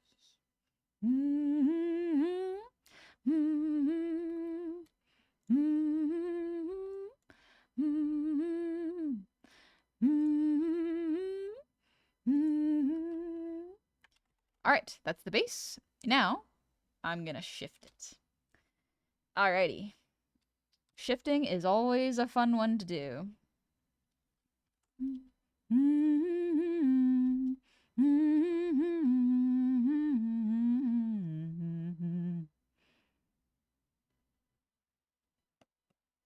Don't worry. Trust the process. Trust the process. It'll be fine. It'll be fine. It'll be fine.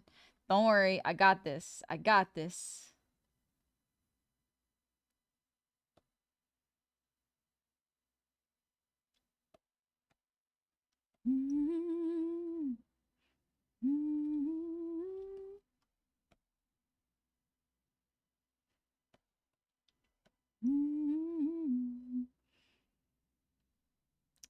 Scooch this up a little bit.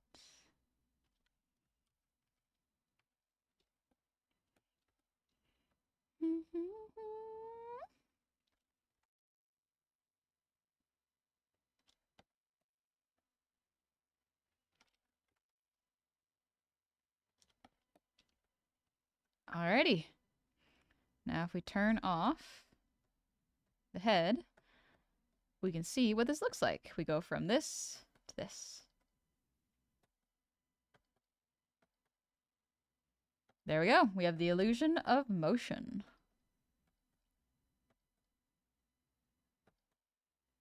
What I might do is add these a little bit more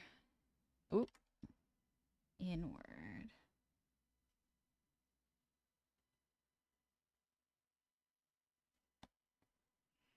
There we go.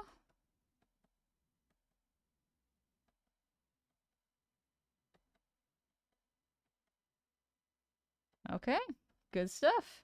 Now we do the upward angle.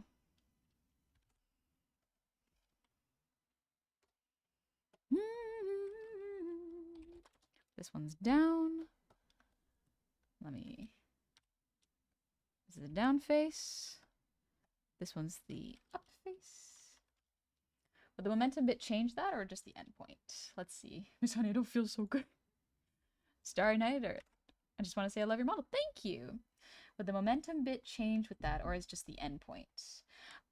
It would change a little bit. So with the broken part, if that's what you mean, but it would adjust the momentum, absolutely. But with the part here, all that would change is that the overlap part, let me turn this off. So there we go. Instead of it only being a little bit exposed here, the inside of the horn here, it would actually be less exposed because of the way it rotates. Kind of think of it as a cone, like an ice cream cone. If you have an ice cream cone on your forehead, when you look down, the lines are going to overlap and cover each other more. So it will absolutely change. You're definitely right. They will absolutely adjust for those rotations. That is too low.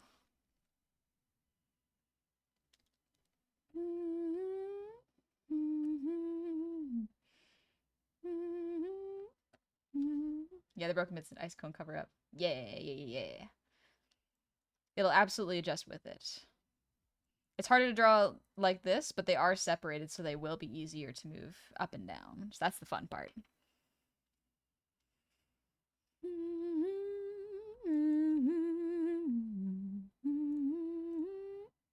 All right, upwards time, baby. This is where the jaw will shift a lot more. It'll be a lot more obvious.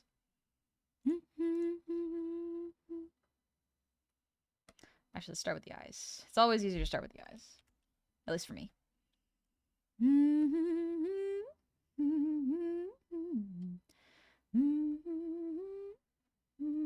Oh, wrong way. I did that backwards. Needs to be a little bit more like this.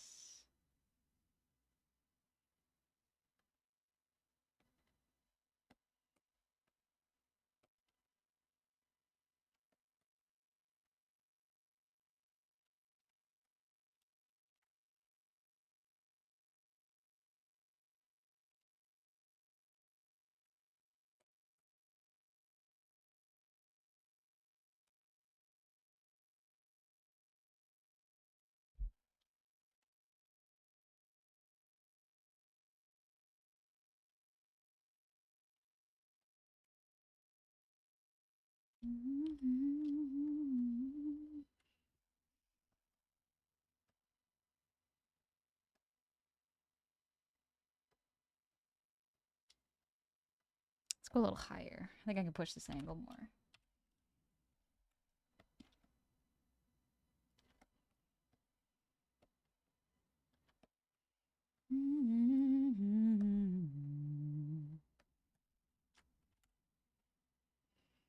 Hi, Cypher here.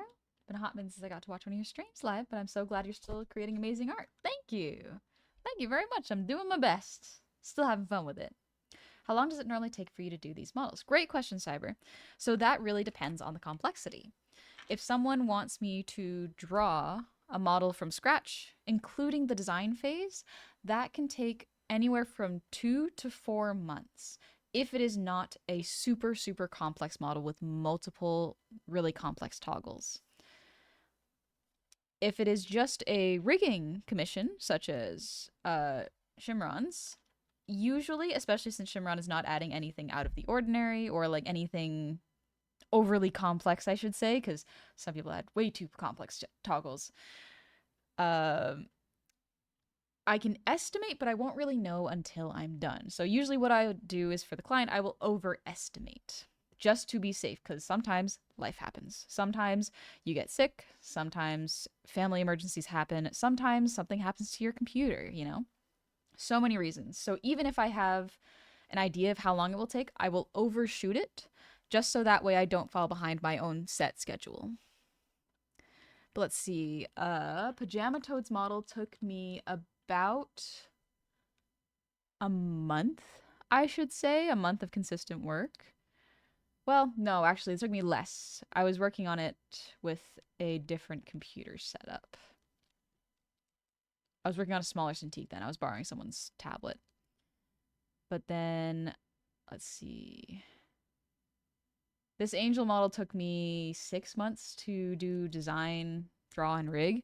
It's too complex. It is too complex. I would not recommend. I would not recommend doing that. Genuinely, if you are getting a VTuber for the first time, I highly recommend thinking long and hard about your most commonly used toggles and how complex you want to make them.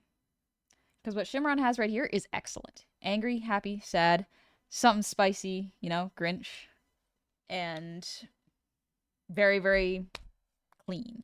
That's why a lot of the times when you look at a lot of VShojo members' toggles nowadays, they're a lot more streamlined.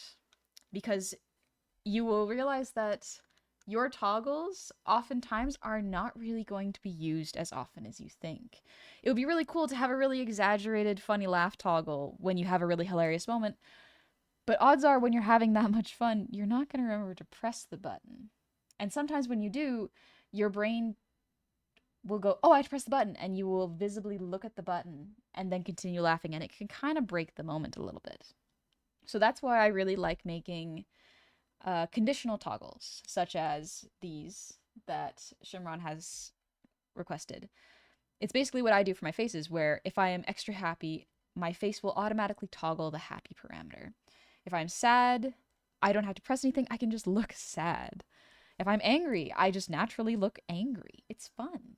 It's very, very quick and snappy, and it doesn't require you to press any buttons. There are some times when buttons are fun. For example, I have toggles to change up my hair. I love these. I love being able to change my hair length and style. It's a really fun trick that I can do. I can tie the hairs, make them really cute. I can add buns. Aesthetic toggles, I think, are preferable over expressions if you want to mix up your look. But if you want expressions in the face, I would choose 5 that you think you are going to use and see if you can make them into conditional toggles. I've done PNG streaming for a couple of years now. The toggles feel more like event things, looking at the stuff now. Hair is perfect for it too, yeah? Yeah, absolutely. That is something I have found VTubing for 4 years now. Is like, yes, all of these fancy toggles that I have are really, really fun, and I really like them. But I have absolutely learned my lesson where I'm like, you know what? You know what? I don't think I need that many. I added a little too many and I was over ambitious. That's fine.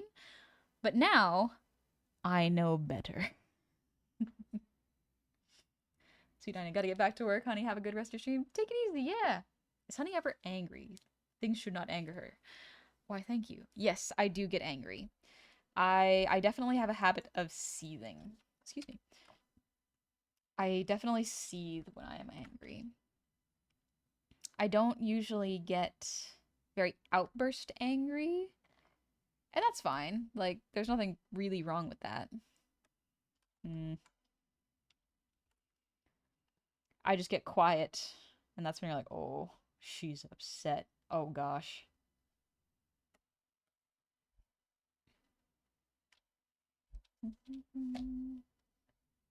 This is a different playlist now. We have left the Sinners playlist. Oh, learning. Mm-hmm. And do you do multiple models at the same time, or do you work until you finish one model before starting another? So usually what I do is so that I don't burn out on a project, which is currently what I'm doing, I work on my own personal projects in the background. The reason for this is if I just brute force one project at a time, I can get a couple done, but then I will find after 2 or 3, there will be a period of burnout. So what I do instead of just working on client work is after hours, I will work on my own art, whether that be illustration, my own personal models. So technically, yes, I work on my own personal models while I work on client work. I specifically do it off hours so that I can still creatively fulfill myself, you know? It's really important to not just do one thing in a big sprint. I could do it in the past, but after a while, I definitely learned what my limits were, you know? Hi, Slime Red Girl, how's it going? Good evening, honey, our beloved Gobbo. How's your day been, darling? Hope you don't mind the dollar point. Yeah, it's fine. Yeah, it's pretty good. I did exercise today. I chilled. I did a bit of work. Did my own personal model work, and I ate dumplings. Pretty good day, honestly.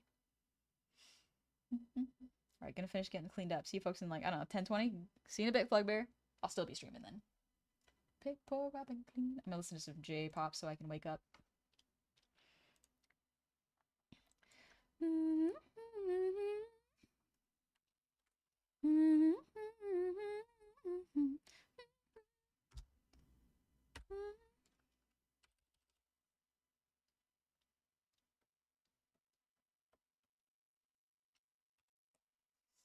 Alright, let's see what this looks like. Hello, Zooch! It's good to see you!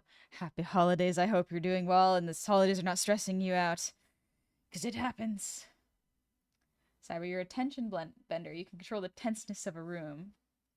Is that what I can do?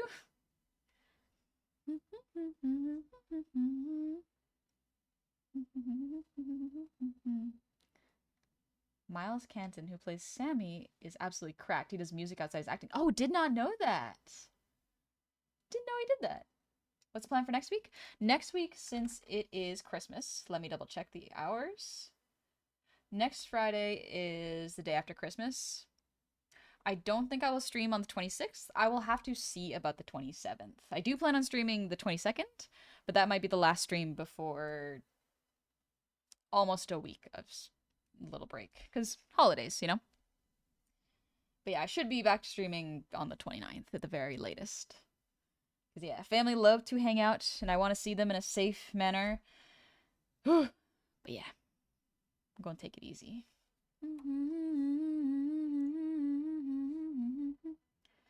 We are managing. It seems everything in the house started breaking right before Christmas rush and work crunch, so it's been pretty wild here. Christmas, man, it does that to you. All right, that's not bad.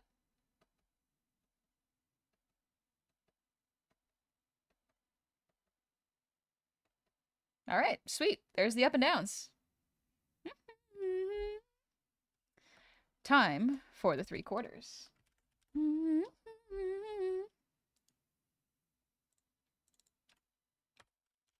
So 3/4. The goal for the 3/4 is getting to here with this middle line.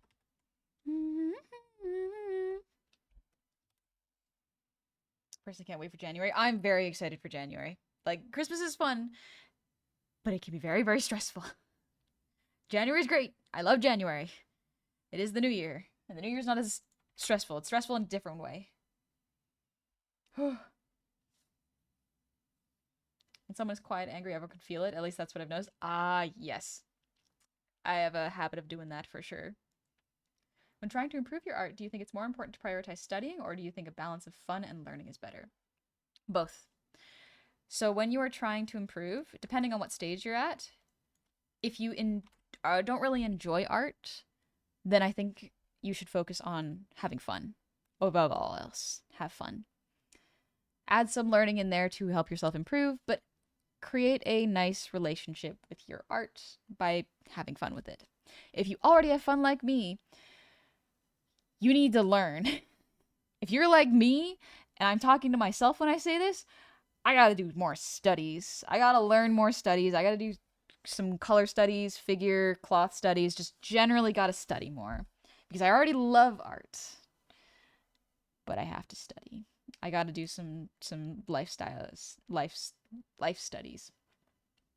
It is important, and I would highly recommend going to non-AI sites such as TrueRef. TrueRef is very good for that, for texturing, clothing, and anatomy. Do practice drawing that sort of stuff, or go outside, take pictures of buildings, and study that. That's a for surefire way to make sure that your photos are not adjusted by AI, unless phones have started adding that in there too, which who knows the future. I hope not. Let's learn how to draw hands. I love drawing hands. I spent several months practicing drawing hands because I needed to get good at them. Question, because eventually I hope to do some VTubing. If you're using the kind of VTube rig you've got and the one you're modeling, do glasses impact the accuracy of expressions, or does it just not care? So glasses don't really impact the tracking too much. The only time where I have found glasses impact the tracking is if your glasses are reflecting the light of the ring light you're using, or the light of the room directly back into the camera. Otherwise, yeah, it tracks pretty good. The only time it wouldn't is if the frame that you have is super thick and blocks your eyes. So that is something to consider, definitely. There are ways around it, such as mouse tracking for the eye direction, but yeah, that's something to definitely consider. I saw an AI kiosk at the mall, so I hear, what is an AI kiosk? What the hell are they selling? Use your organic intelligence. Use your intelligence. The good Lord gifted you with intelligence. Use it.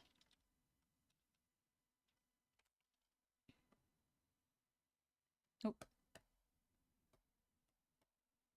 Evolution gave you the ability to think. Stop wasting it.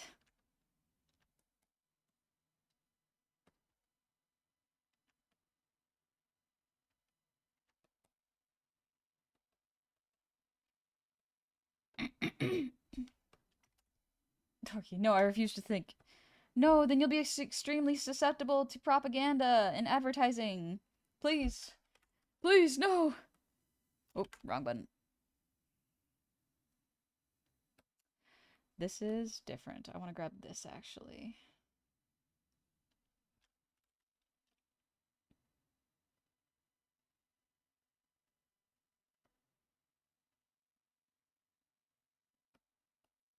So the head shape actually is not a full sphere. It's kind of dented in the eye section. So that is something for me to make sure I include.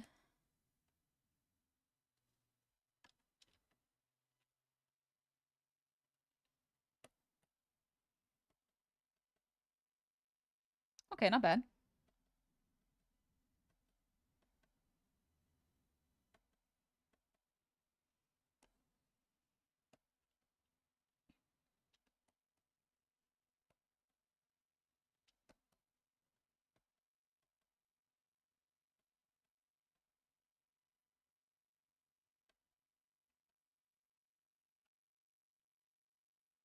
So this is definitely going to be different. This will probably be a little bit more like this.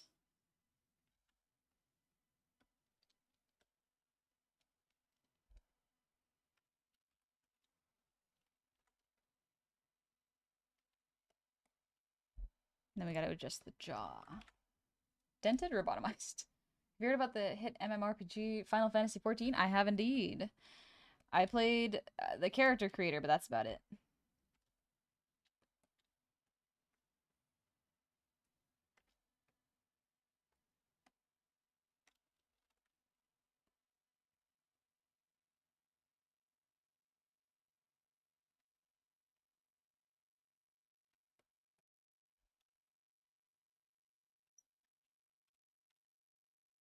This is where we're going to start freehanding it, baby. And this is going to actually become a little bit straighter.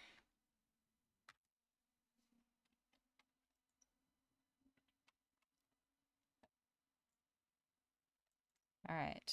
Don't worry. Trust the process. This is not what it's going to look like when it's finished. This is the adjusting phase.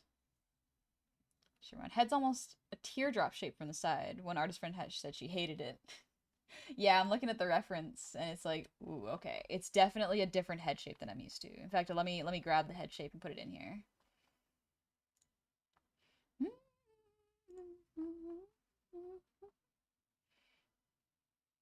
Here we go.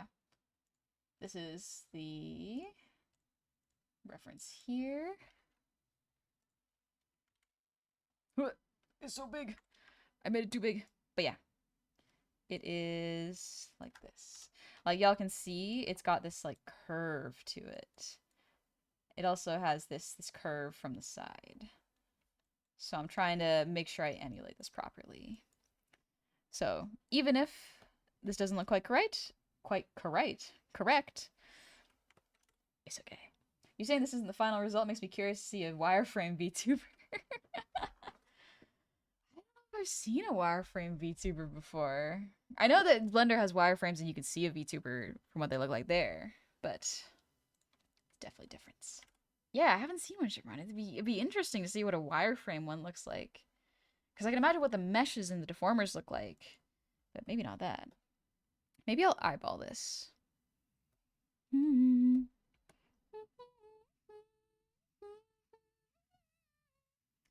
So it looks a bit more like this. I'm going to eyeball this a little bit and then adjust from there.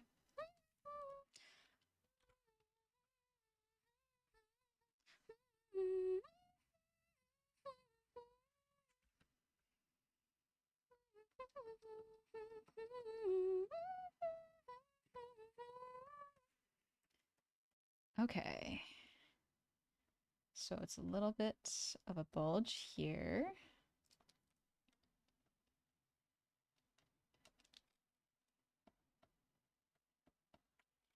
Part of it is it's probably going to be a bit more like here on the face. Do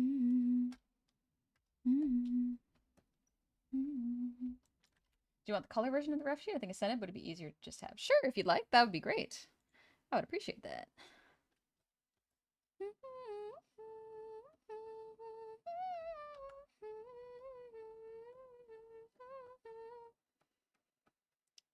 I think it would look kind of like this. I have to double check the masked layer to see what the mask is like. Head shape. There we go. Okay, gotcha. It doesn't have that jaw piece. Okay, that's all right. I can work with that.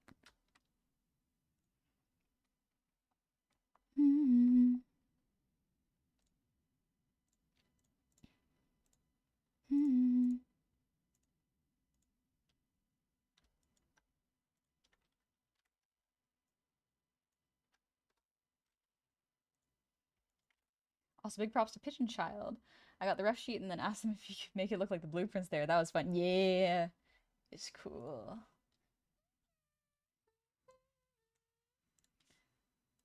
Excellent, thank you. Helps to have it very quickly accessible there. Look at that. Looks so good. Excellent. Okay.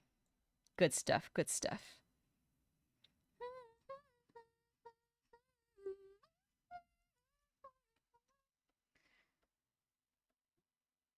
All right. So it's kind of like a soft cheek curve.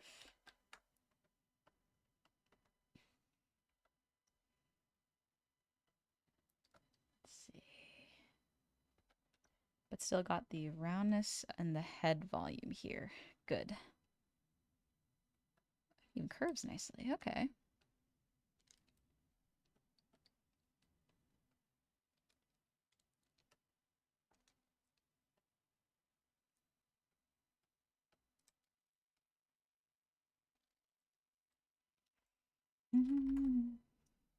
It's fun to see the models get made. It's a whole different experience to see your own. Yeah, it's fun. That's one of the reasons I love making my own models is because it takes me a longer time because I am indecisive where I'm like, ooh, what if I did this? What if I did this? And I will do a whole thing with the ideation process of like, what if this idea? What if that idea? And sometimes it changes. mid work, and I'm like, oh, okay, honey, you gotta commit. You gotta commit to those ones. Come on. Come on. I gotta be my own boss and when it comes to those and go like, no, honey, you said you'd do this. You gotta do this. And it's interesting because it is concave. It's not convex. So if I were to do it like this, the chin might actually stick out a bit more than one might expect. Kind of like this. And then this would connect here.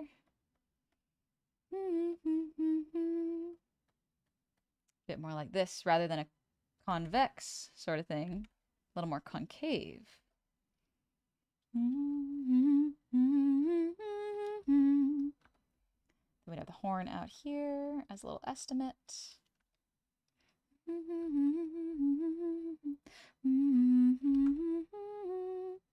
Little lines there. And then this would still be hovering around, probably around here, actually.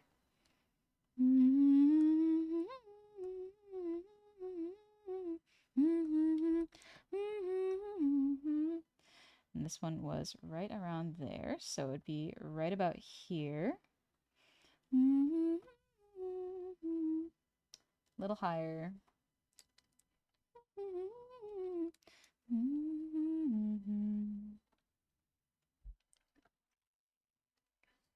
Thank you. I engineered those curves myself. Excellent. Good job.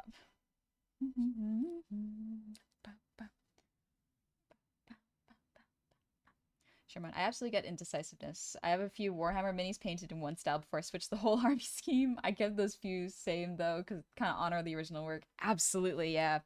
I've absolutely done that with designs and gone like, ooh, let's try this, and I've liked so many designs, and I'm like, no, you have to commit. You got to choose one, otherwise you're never gonna get this model made.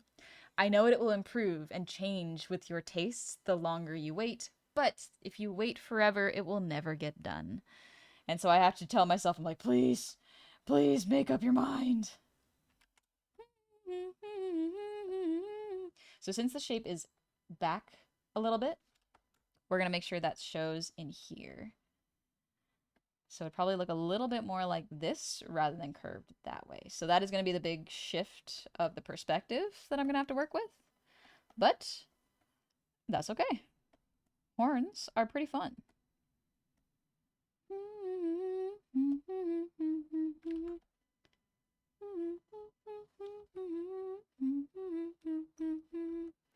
It's not perfectly the way it should be, but that's okay. I'm sure Money can't drop that nut. Tell us what army. The Necrons and Sisters of Battle. Ooh, the Sisters of Battle. They're pretty cool. They're like war nuns, if I'm not mistaken. Alright, still got the volume of the head. Good. We're gonna have that curve gently into itself.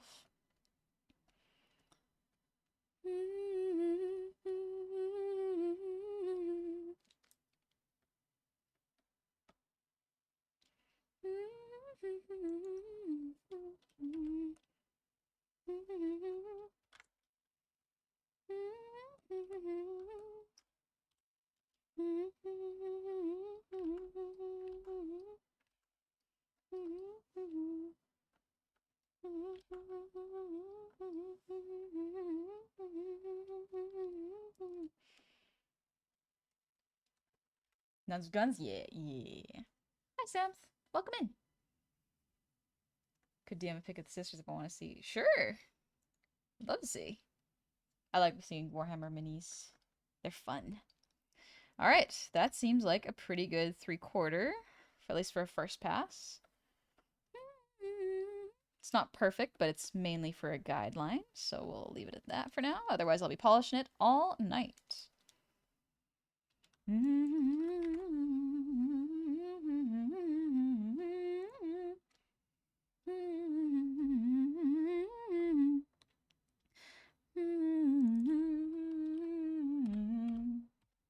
Alright, let me do the 3/4 for now. Let me look at it from this perspective. Okay, think that works.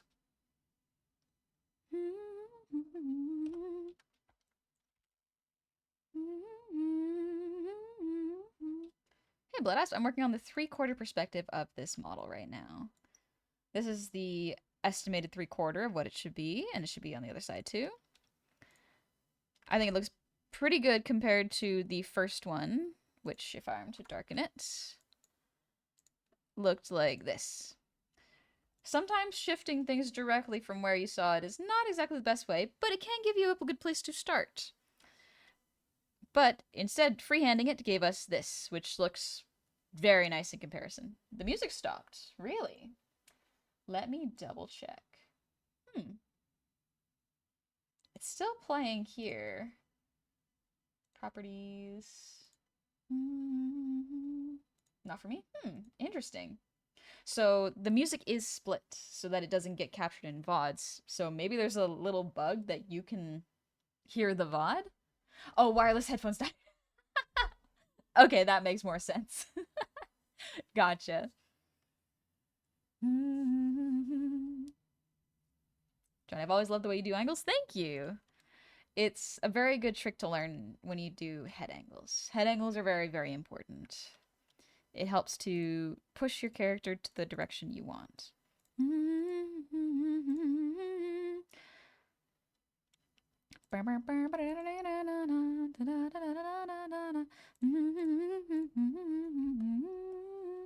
So I forgot to write down a couple more, but I got to do the 3/4 up and down as well.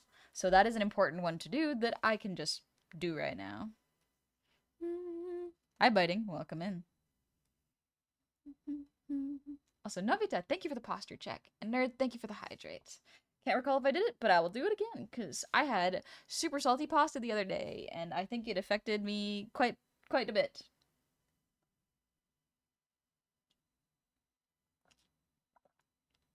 Now water tastes sweet. Thank you for the earwiggle, Still Turtle.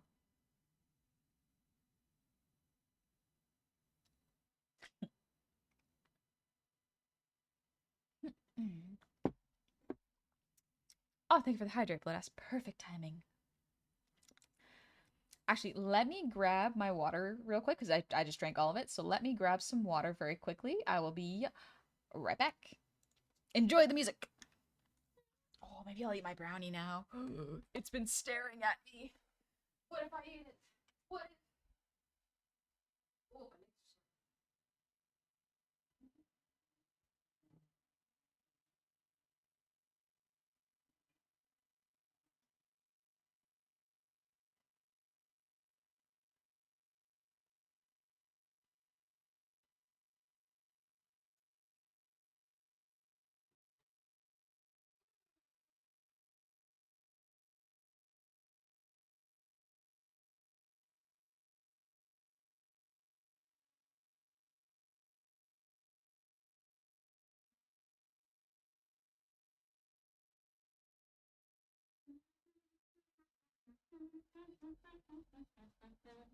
I forgot that I made rye bread. It's rising right now. I'm going to try to overnight rise. It'll be fun.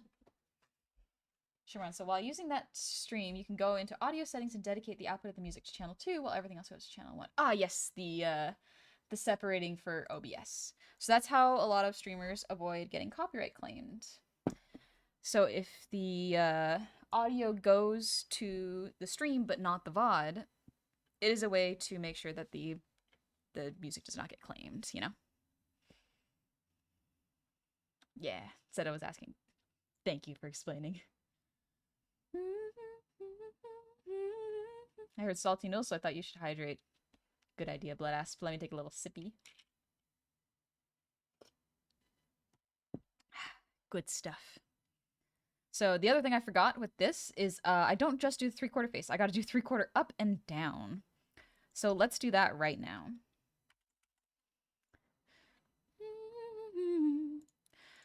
Because it is an angle that is often neglected in a lot of planning. It's really important to get it right and done so that you can make sure you know what you're doing for those particular angles.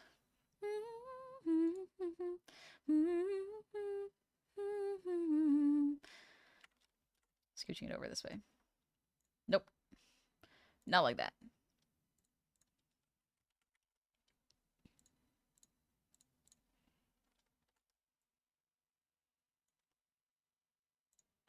Okay. So we are going to just shift for this and see how it works, and then manually draw in a second. Is this someone OC you're doing? Yes, it is Shimron. I am rigging Shimron's model right now. Technically, this isn't the rigging part, but it is the early stages of planning the rig. Basically, I am planning the extreme parameters so that I can check if Shimron likes them. And if Shimron likes them, beautiful. All I gotta do is start rigging. But if not, perfect. We have caught a problem before it became one.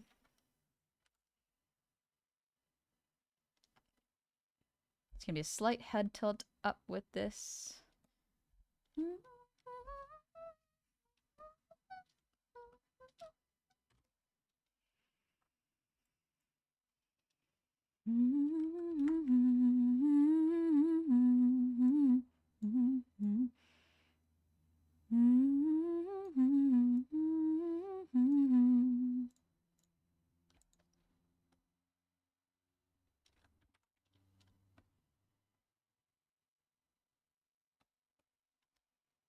Let me get robot design. It's a go robot. Honey's first. Yep, it's the first robot I'm doing, so very excited for this.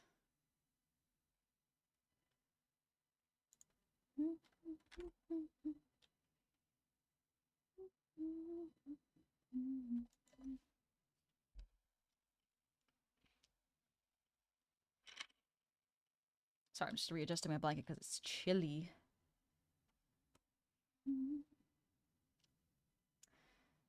How am I gonna adjust the angle of this?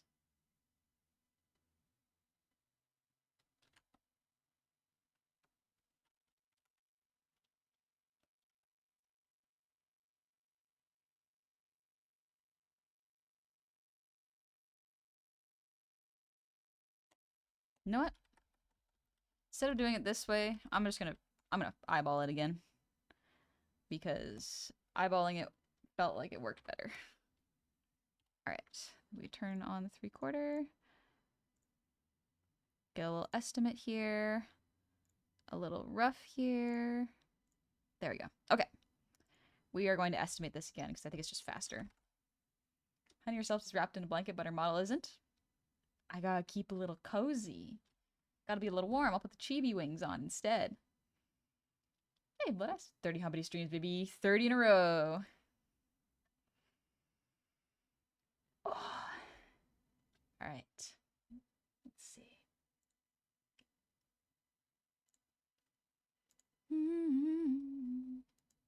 You can def see some of the Necron inspiration. It has a few other elements for other things too, but the Void Dragon especially. Yeah.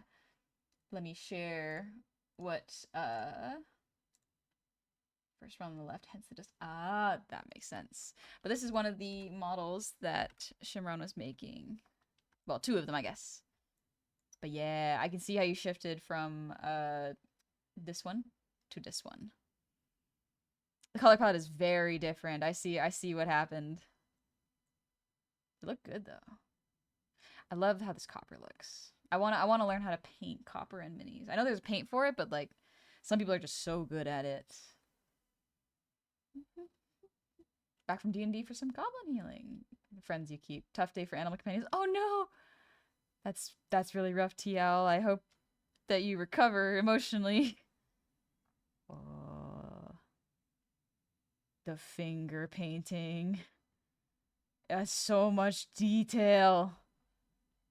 Yeah, painting minis is a lot of work. Okay, learning non-metallic metal as painting is such a trip. Don't think I could do it.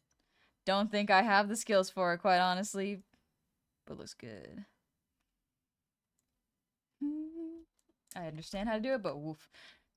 That's how it usually goes with art, is like, I understand the concepts, but actually putting it into practice is difficult.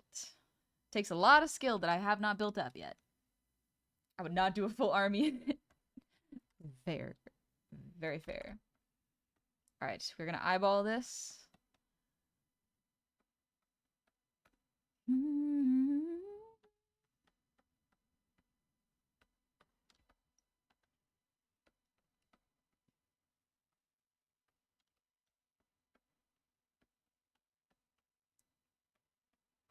Oh, let's go, Miku. We love Miku. Oh my god, Miku. I'm a big fan.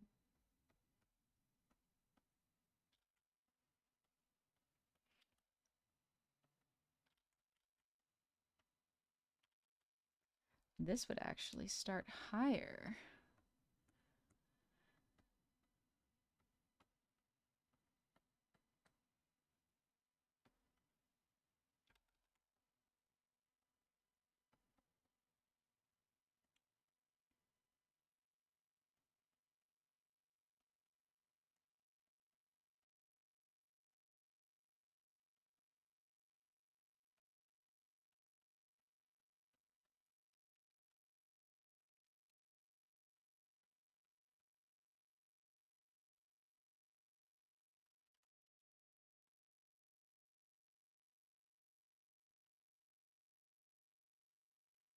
A little bit more like this, I think.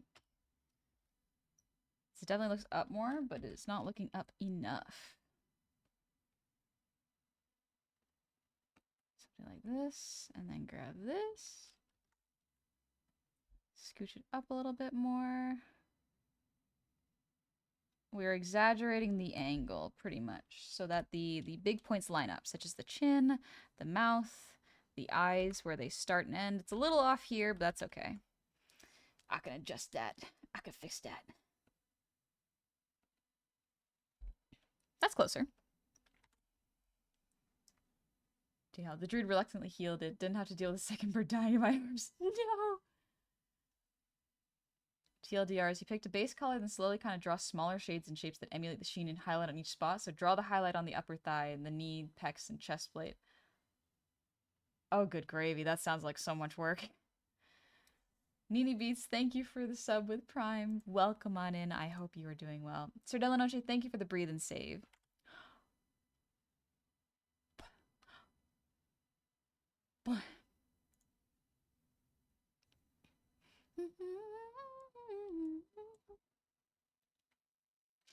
There's the people who paint an NMM crone. NMM. I don't know enough about paints. I'm a very beginner to this.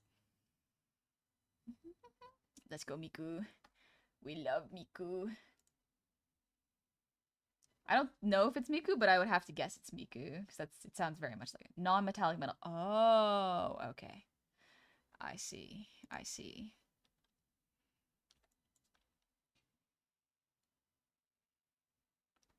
This would probably go further back here. No, different angle.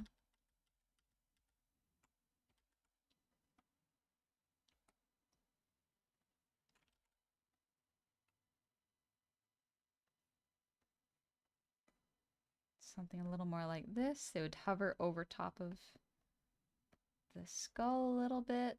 They're not connected. They gotta hover. So I have to remember to keep that in mind.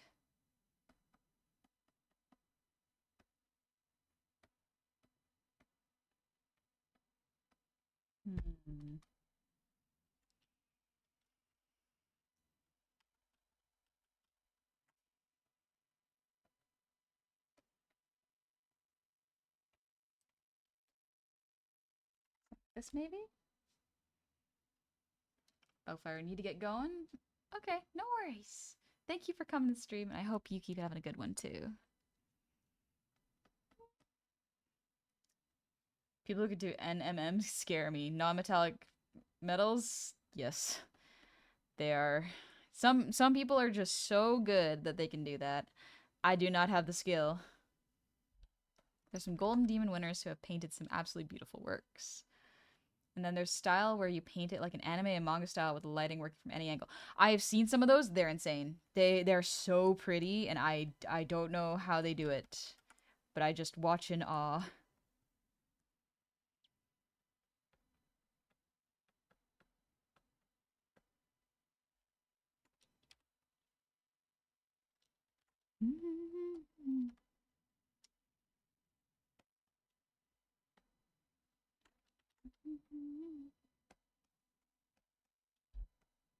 Alright, that's not bad. Not bad.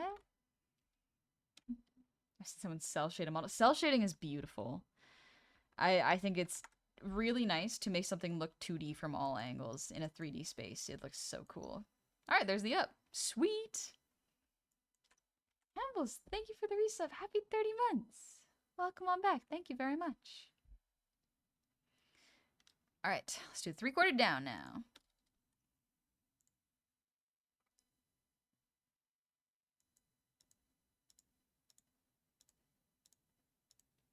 I think I made the face too thick, actually. Let me fix that.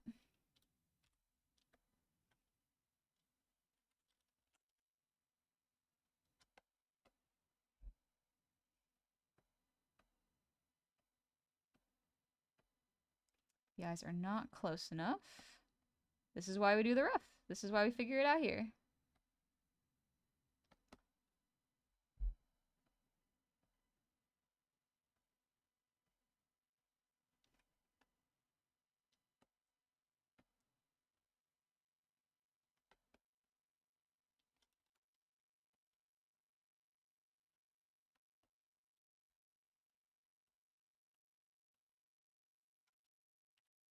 A little lower for the mouth, I think.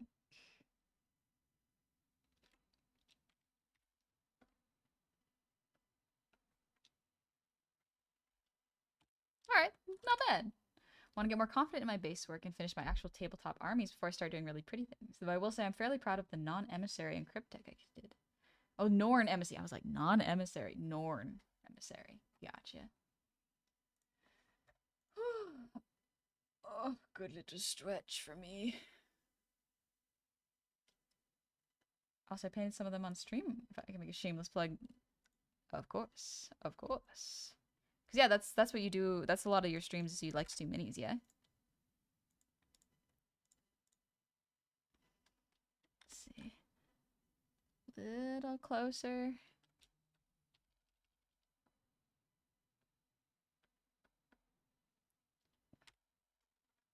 Someone mentioned the Norn anniversary.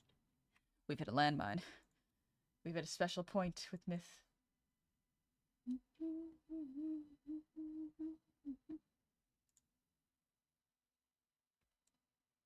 All right, 3/4 downtime.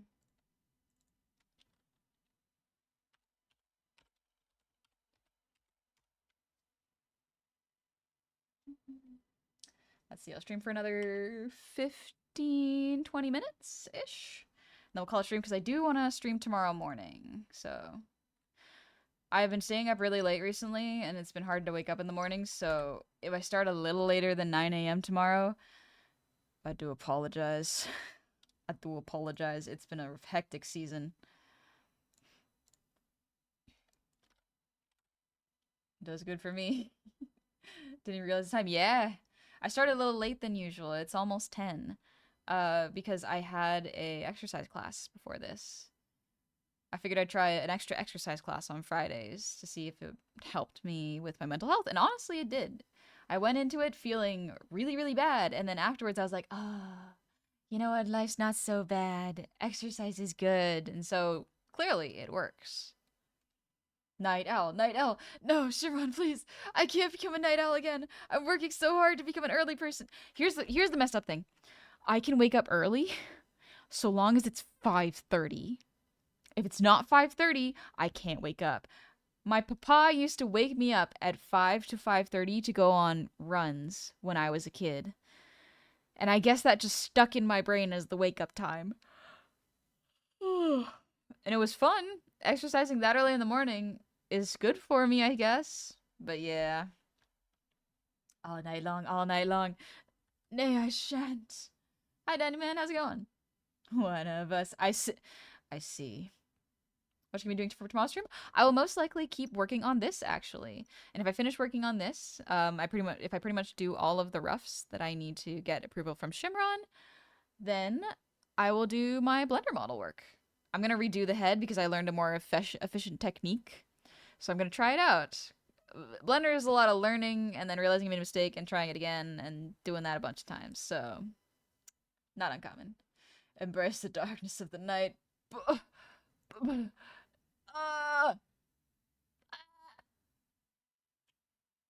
You tell me to live right, to go to bed before the daylight, but then you wake up for the sunrise. The sunrise is pretty. The sunrise is quite pretty. I will give you that one. Where's the down? There's the down. All right, the down is like this. Okay. Once again, estimating, because that seems to have been working way better than warping. So let's do that.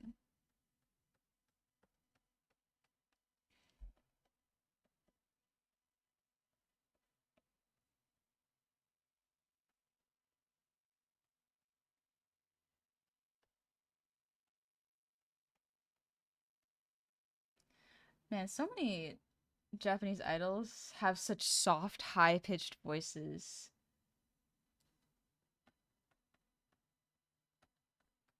I wonder if it hurts their voices to do that.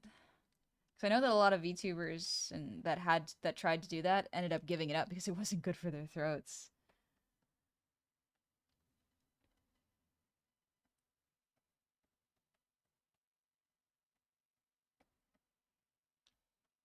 Hey, waking up at 5, especially to exercise, it was so good for me. But it's so nice to sleep in. Sleeping in is so comfy, cozy, nice.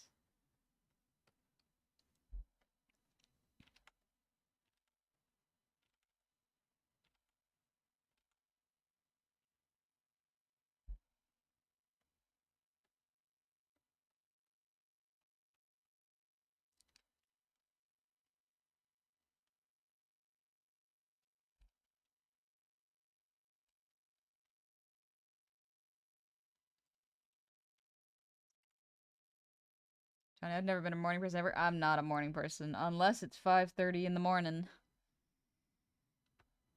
All right, that turned out pretty good for a rough, honestly.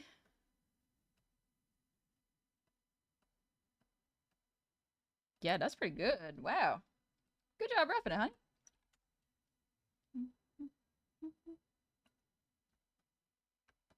So, I found you on YouTube and some months ago and legitimately forgot why I subbed. Maybe the model, but probably not just since I'm here. Just giving a greeting since I'm going to start really looking around the VOD. Saw you were live, so hi, I guess. I'm Sol. Welcome on in, Sol. It's good to meet you. Hope you're doing well. If you would like to look at my old VODs, I do gotta update them because I am about 2 months behind. That's okay. That tends to happen, but they are not lost to the ether. You're fine. They're good. In morning time, I can do whatever you set your stream start to. Thanks. I might start my stream at 9:30 tomorrow morning just to give myself that extra buffer of wake up because I'm staying up late to stream. But yeah. Would highly recommend the Art 101 VODs. Yeah, they are good if you were starting out. Genuinely thinking about redoing those as like videos because I think they might be a good place to introduce people because some people don't want to listen to the whole 3-hour VOD. I don't. I don't have the attention span to stick through a 3-hour VOD personally. For any channel, I lose track of videos if they're too long. But if I condense it down to more like a PowerPoint presentation, I think that might work a little better. Dustin, thank you for the resub. Happy 3 years. 3 years. It would have been sooner if I wasn't for finances, but the Humpty deserves it more. Thank you, Dustin. Thank you very much. But I'm glad that you are being financially responsible. You know, I am not ever going to be upset if someone cannot resub back, you know?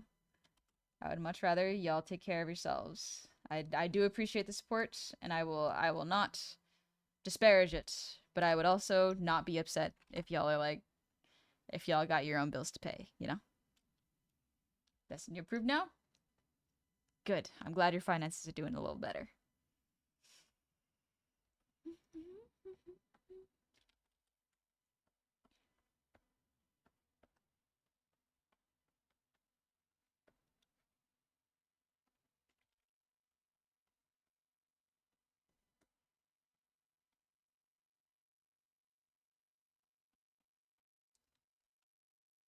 All right, we're almost done the 3/4. That's great.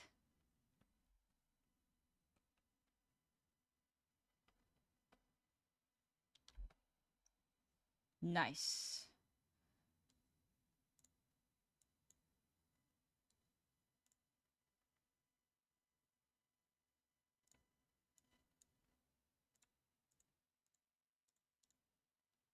All right, sweet. Think we've got the 3/4. And now, what else is there? We did the up down, head tilt. That's the one.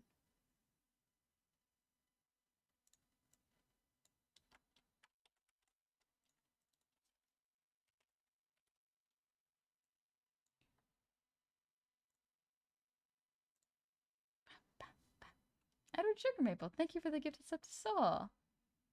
So exactly where I was planning to start. Nice. You can't see, but I'm doing a thumbs up. Memulator, I'm just staring at the screen trying to comprehend how you're doing this. Drawing, I mean. Oh, interesting. Were you thinking of starting drawing yourself, Memulator? Because I do recommend, I do have a VOD if you would like to watch for that. But otherwise, I can also just tell you the main points of the VOD right here. Because I love seeing people... One of my favorite things to watch is I love to watch how people's art grows.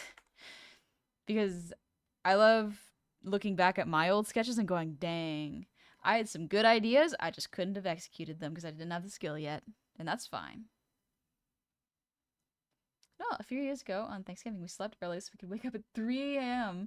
so we could go to the beach boardwalk as the sun came up on Black Friday. Oh, that sounds lovely. That sounds delightful.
Alright, and that would be a head tilt angle.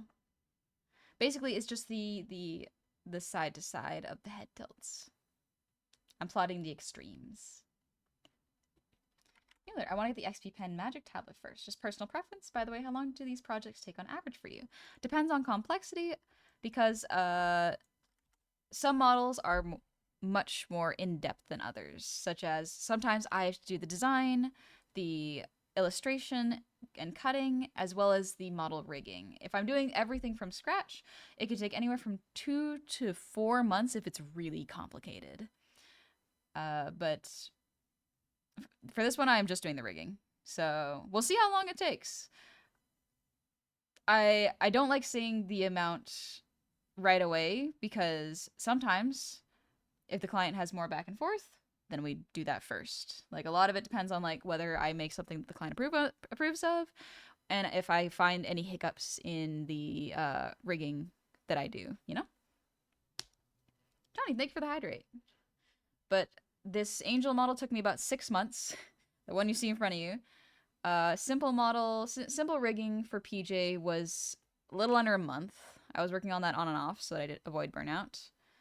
And then chibi models can take me anywhere from a week to 2 to 3 weeks. So not too long, but it depends on if the client wants something really complicated or something really simple.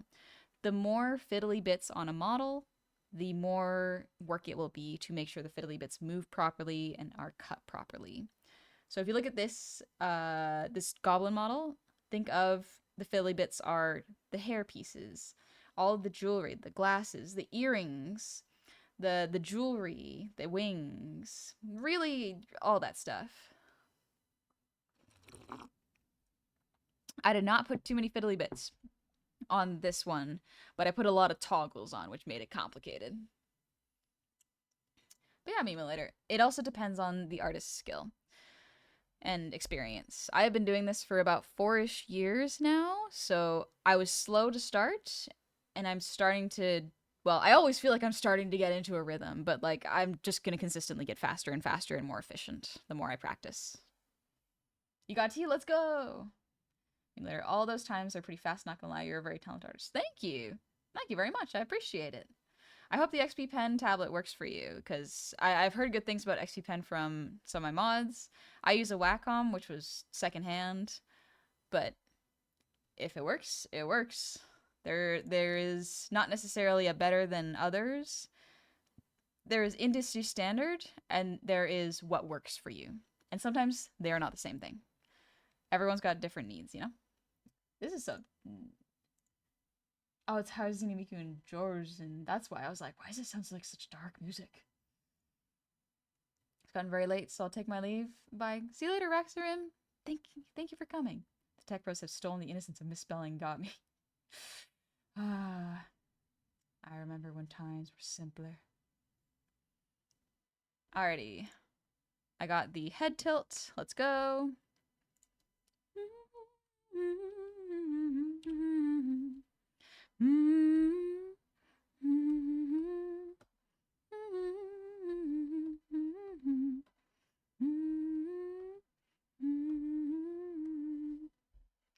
Up, down, good. 3/4. And we got 3/4 up and down. Perfect. Okay, that's the head. And then all that's left is the body to plot out right now. There might be a couple of small things to do, like some V-Bridger things to plot out. So I'll try to remember those tomorrow.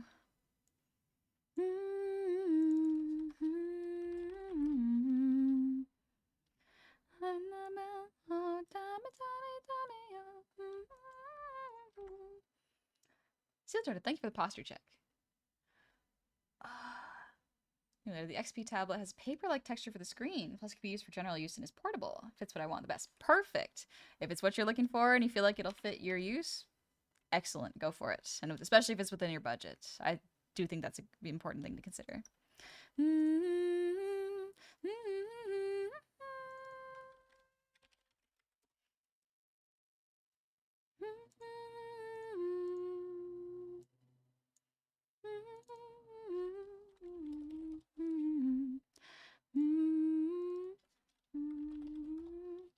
Alright, let's do the base, and then we'll go from there. I'm going to draw a really simplified version of the head because we have got the head already plotted out. So, I was mostly saying hi. I'm EST and I have D&D at noon, so I'm going to head out. Oh, have a good one. I probably won't see you tomorrow if you have D&D at noon because I stream around that time, but good to see ya. Hopefully you have a good holiday season and D&D session. I just got so many games on my wish list for dirt cheap on my Steam, which is nice. Congratulations. There's a bundle for Battlefront 2, Squadrons, Jedi Fallen Order for like $15 total. Nice. I'm glad you got the games you were looking forward to. So my current freehand art talent lies in fantasy weapons. Anything else I need to model the base off of? Nothing wrong with that. Everyone needs different things for different skill sets. I need to get reference for backgrounds. I get reference for even people because it is much more accurate to pull from real life. It elevates your art in a way that not using it just cannot do. Freehanding for roughs is great because it can get the idea out fast without you having to worry about anatomy. But then once you start to get to the polish phase, using reference is really, really good.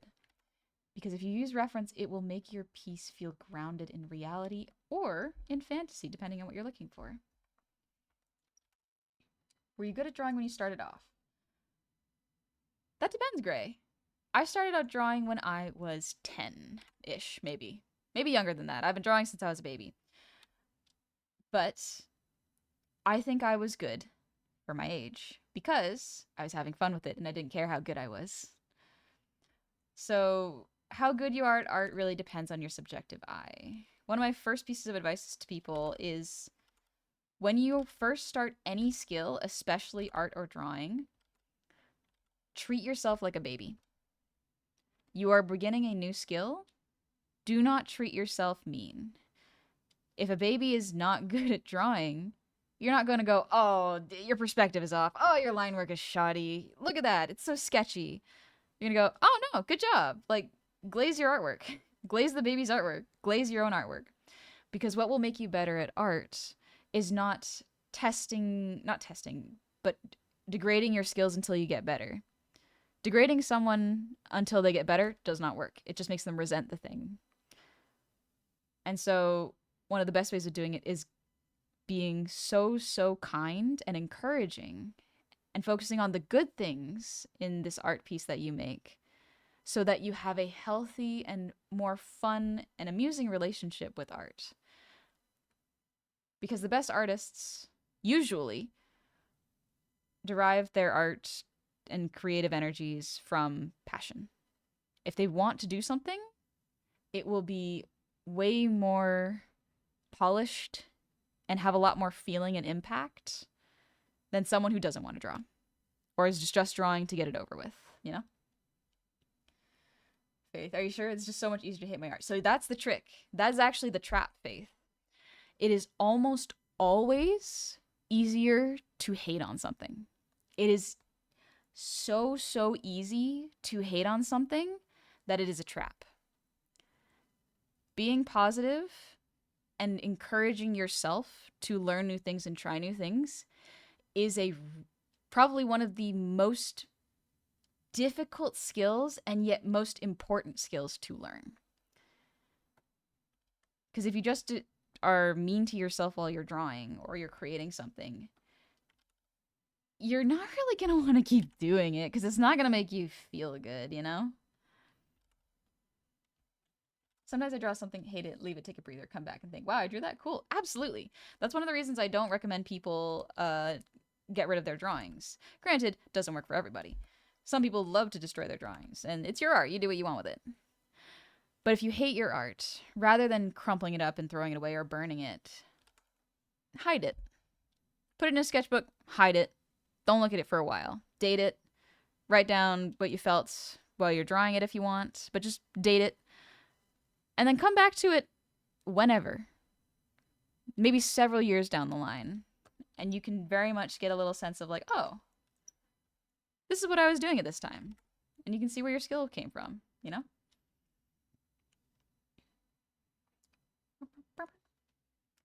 Faith, I draw something, I hate it, I come back later, I hate it more. That's okay. That means it hasn't marinated enough yet. You are looking at, especially when you're an adult or even teenager, when you look at art that you first start doing, you are looking at it through the lens of someone who has seen very polished, talented, and skilled and experienced artists in their craft. People who have already been doing this for a long time. You are seeing someone who is already experienced and studied in the fields that they want to learn in. Whereas you will be in the beginning of your journey, you know? However that long it takes is up to you and your time spent practicing. And by practice, I don't mean doing anatomy studies, because that can be sometimes boring and not very helpful, but in how much time you decide to do a thing. No one gets good at electrical work overnight. No one's immediately good at it. You have to learn. You have to learn the right ways to do it and the wrong ways to do it and the in-betweens. And there's so many in-betweens. It's very fun. I've only burned art that I did for a person I now hate. But fair. Everyone's got their own reasons. Listen. That's the fun thing about any advice that I say. I cannot capture every single facet of the human experience. I can only really speak to my own experience. Sometimes my advice works for people. Sometimes it doesn't. And that's okay. I cannot give perfectly, accurately precise, perfect hitting advice every time. Because I don't know your situation. I don't know how much time you have to practice art. I don't know how much time you have to just be calm and enjoy yourself, you know? How much time you have to dedicate, whether you have ADHD or autism, or you have to do a lot of homework or just work. You know, there's so many factors that go into it that I cannot encapsulate all of them. I'm just a silly little guy. Yeah, it took me 4 years to get my electrical license, right? You're never amazing when you first started something. You can be, inclined towards it, but it doesn't mean that you will eventually be good at something. Most of the time, people get good at something because they practice. Hi, Confident. Welcome in. Let me just get some music on. Greetings, honey. I came because of the amazing rigging modulation. Staying because of the way you say Focaccia. It's Focaccia. Gotcha. Focaccia. I know it's not Focaccia, but my family says Focaccia. Cosmic. Accepting compliments is important too. You're allowed to accept compliments from others and be confident in your own work. Yep. Confident. I love it. I'm glad you find it amusing. My friends find it weird that I call it cilantro and pasta. My friends will try to correct me. They'll go, cilantro. And I'm like, cilantro. Cilantro. I can say it correctly. But it's habit. Focaccia. Focaccia.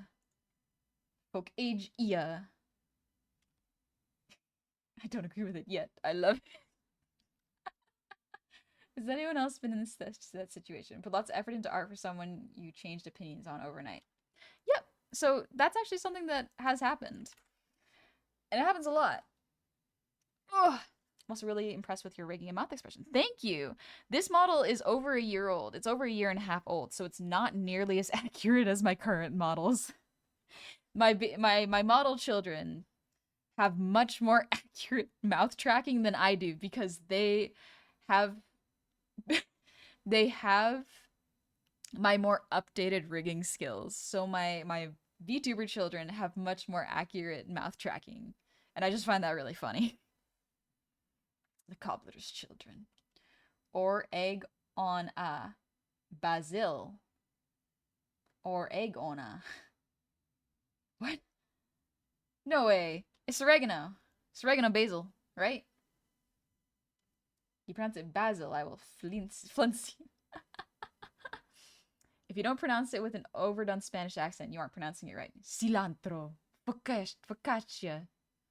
Why did I do the Italian gesture there? Why did I do that? But yeah, put lots of effort into art for someone you change opinions on overnight. That happens sometimes. Sometimes that happens when you do fan art. You will be really into this person, and then you will learn more about them and go like, oh, actually we don't vibe, you know, maybe their morals don't vibe with yours. And you'll kind of feel like you lose motivation for it. That's okay. That doesn't invalidate the art you've done. It just means that, you know, it didn't work out. Qualification is Italian. Okay, so it is. For some reason I thought it was Spanish.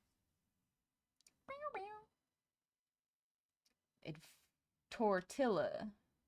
Tortilla. Tortilla.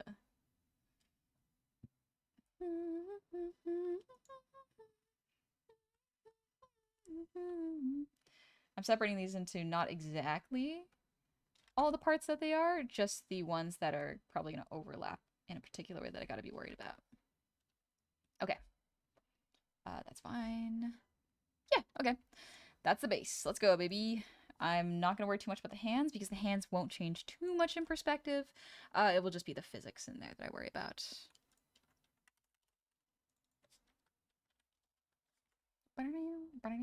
Sometimes it's entertaining to mispronounce things when someone corrects you.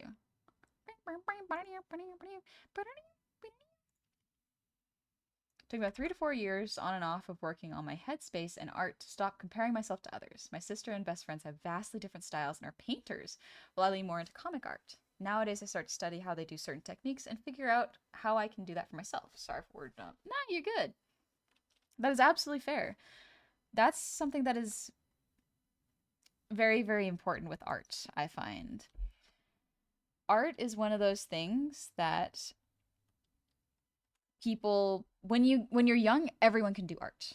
When you're a baby, everyone is encouraged to draw and create, right?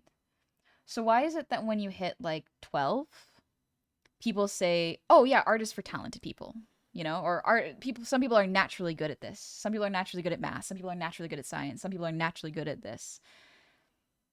That feels like one of the biggest lies I have heard in school, where people are going, "Oh yeah, some people are naturally inclined to it." It's very frustrating because it devalues everyone's skills. It treats them as things you're inherently born with rather than something you put effort and worked hard to get. Yeah, some younger artists may seem really, really good, but they didn't start out like that. Everyone starts somewhere, and the more you practice, the faster you will get better. That's not to say grind away at making good art. That can absolutely help in some ways. But fostering a healthier, kinder, and friendlier relationship with art rather than saying, like, I must be talented, I must be good, going, like, how funny would it be if I drew wings on a cat? You know? Coming at it from a perspective of whimsy and enjoyment rather than skill and the desire to be amazing at it can really shift your perspective on it, especially when we're raised in such a culture that goes, okay, you're good at this. This is what you have to be excellent at to survive in the world. Seems rather unfair, you know? Just saying hi before work time. Take it easy, Trap Master. My sister helped beat it out of me by rebutting, I started painting on my phone. Did you? Didn't think so. Yep. Okay, so I'm naturally good at breathing? Good. That is good. That's a good skill to have. I can imagine dialogue in my head, but not drawings or music. So interesting. You might have aphantasia, Hervox. If you don't know what aphantasia is, it's basically some people may have no inner imagery in their brain. Now, this does not mean that you can't draw. A lot of really amazing artists have aphantasia and can still draw. One of the examples I can think of is Glen Keane. Glen Keane has aphantasia. He does not imagine things in his head, but he is known as one of the greatest animators of our time. Just something to think about, you know? There are also a lot of artists on the internet who have aphantasia. And so you can absolutely check out, because some of them make YouTube videos explaining it, and they can still draw. It's great.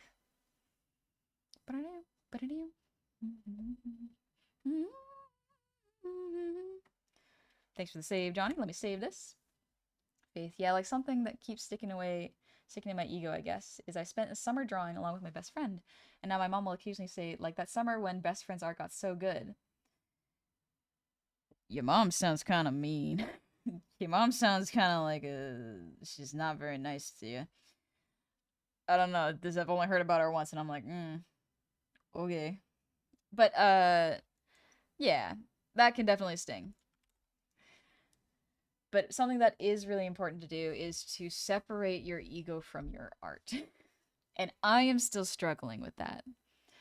Because so much of who I am is wrapped up in art that if you took art away, I don't quite know who I'd be fully. I spent so much time on art that I don't know exactly what kind of person I'd be. I'm kind of getting a better idea now that I'm working on it, but yeah. I find that spending more time away from art has improved my art, but also improved my relationship with myself. It's good. Shimron, Richard Feynman put it really well. Each person has a toolbox in their brain. Your life experiences help you add those tools to the box, and it's how you can be more inclined to pick up art or sciences. Absolutely. You can be very bad at art when you first start, but then practice and get good. And also, what is considered bad and good is really up to your own tastes. If you are comparing yourself to mangaka or people who professionally animate or professionally do webcomics or paint, yeah, you're not going to be as good as them because you're just starting out. They have been doing this for years. They have learned professionally. They have either learned online or from practice and experiment and failure. And that's made them stronger. Learning from failure is one of the greatest skills you can have. Not treating failure as a failure of yourself, but as a lesson to learn from. As a, oh, this piece really doesn't work. I used bad colors in here. No, I didn't use bad colors. This composition doesn't work out. Or this color combination just doesn't work. I haven't figured out the right saturations or hues, you know? And the desire to continue to experiment, even though it didn't work, is great. It's wonderful. I know Rara has aphantasia. It's interesting to see that it doesn't affect artistic ability. Absolutely. It can definitely affect how you learn art, but it doesn't necessarily stop you from being an artist. That's the really cool part. I do not have aphantasia. I can picture the 3D apple in rotating in space with all of its dimples and shines and different lightings and so on and so forth and different weights. I got the really precise brain. But my struggle is putting that on the paper. I don't have that skill. There's always a disconnect between what's in my head versus what ends up on paper. I can do my best to estimate and get close and keep polishing until I get there. And that's how I go about doing art.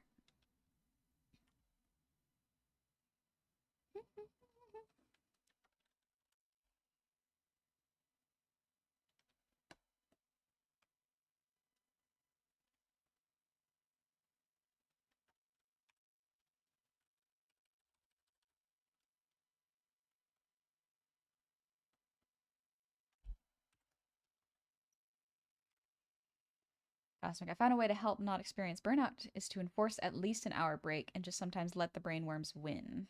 I'm working on a D&D gala outfits for the party and sometimes brainworms want and sometimes brainworms, sorry, I missed that, want me to draw my girl with her husband, so I go doodle that real quick, no matter if it looks good or bad, and it helps keep my creative juices flowing out without burning myself out. Yep. Small doodles are really good. Meme art, small doodles, extremely good for getting ideas out. However, thank you for the 100 shinies. And Hobgoblin Gut, thank you for the earwiggles.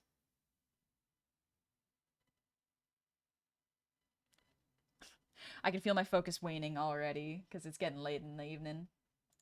So we'll finish up this talking point and then I'll wrap up the stream so I can stream tomorrow morning. I'm gonna say at 9:30 just to be safe because bye brain. Bye brain. Let me just turn this right now. I am gonna absolutely do this though. It's so good. It's so good. Plugbear, something different born of my current calm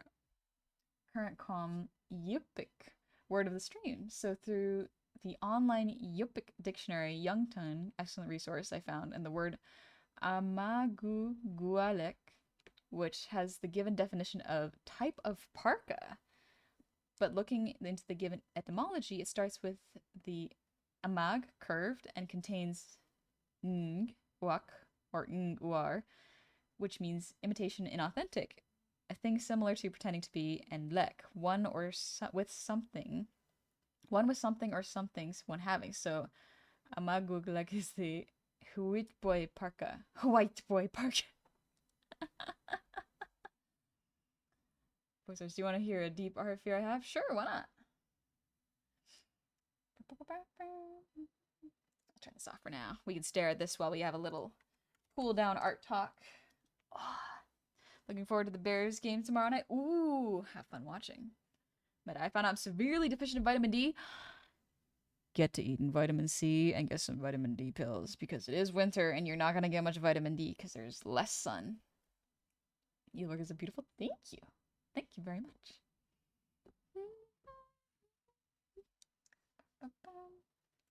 Yes, milk doodles. I used to want to be a writer, but I've come to realize my world building is trash. I really can't write. Writing is difficult. Writing is extremely difficult. I don't know how people do it. Art is, in my mind, easier for me because if writing has to hold your suspension of disbelief so well that even a sentence or a misplaced word can break the rhythm. There's so much flow to writing that I do not understand, but really like. It's hard to describe. But yeah. So vitamin D is supposed to range from 30 to 100, and I was at 12. Okay, that's bad. Okay, well, glad you got that checked out. What is your wisdom of evil Christmas goblin? Evil Christmas. For Christmas gifts, if you would like to give the finger to capitalism and gift giving, go for a hike and hang out with your family, you know? Give them a little experience. Treat them to dinner.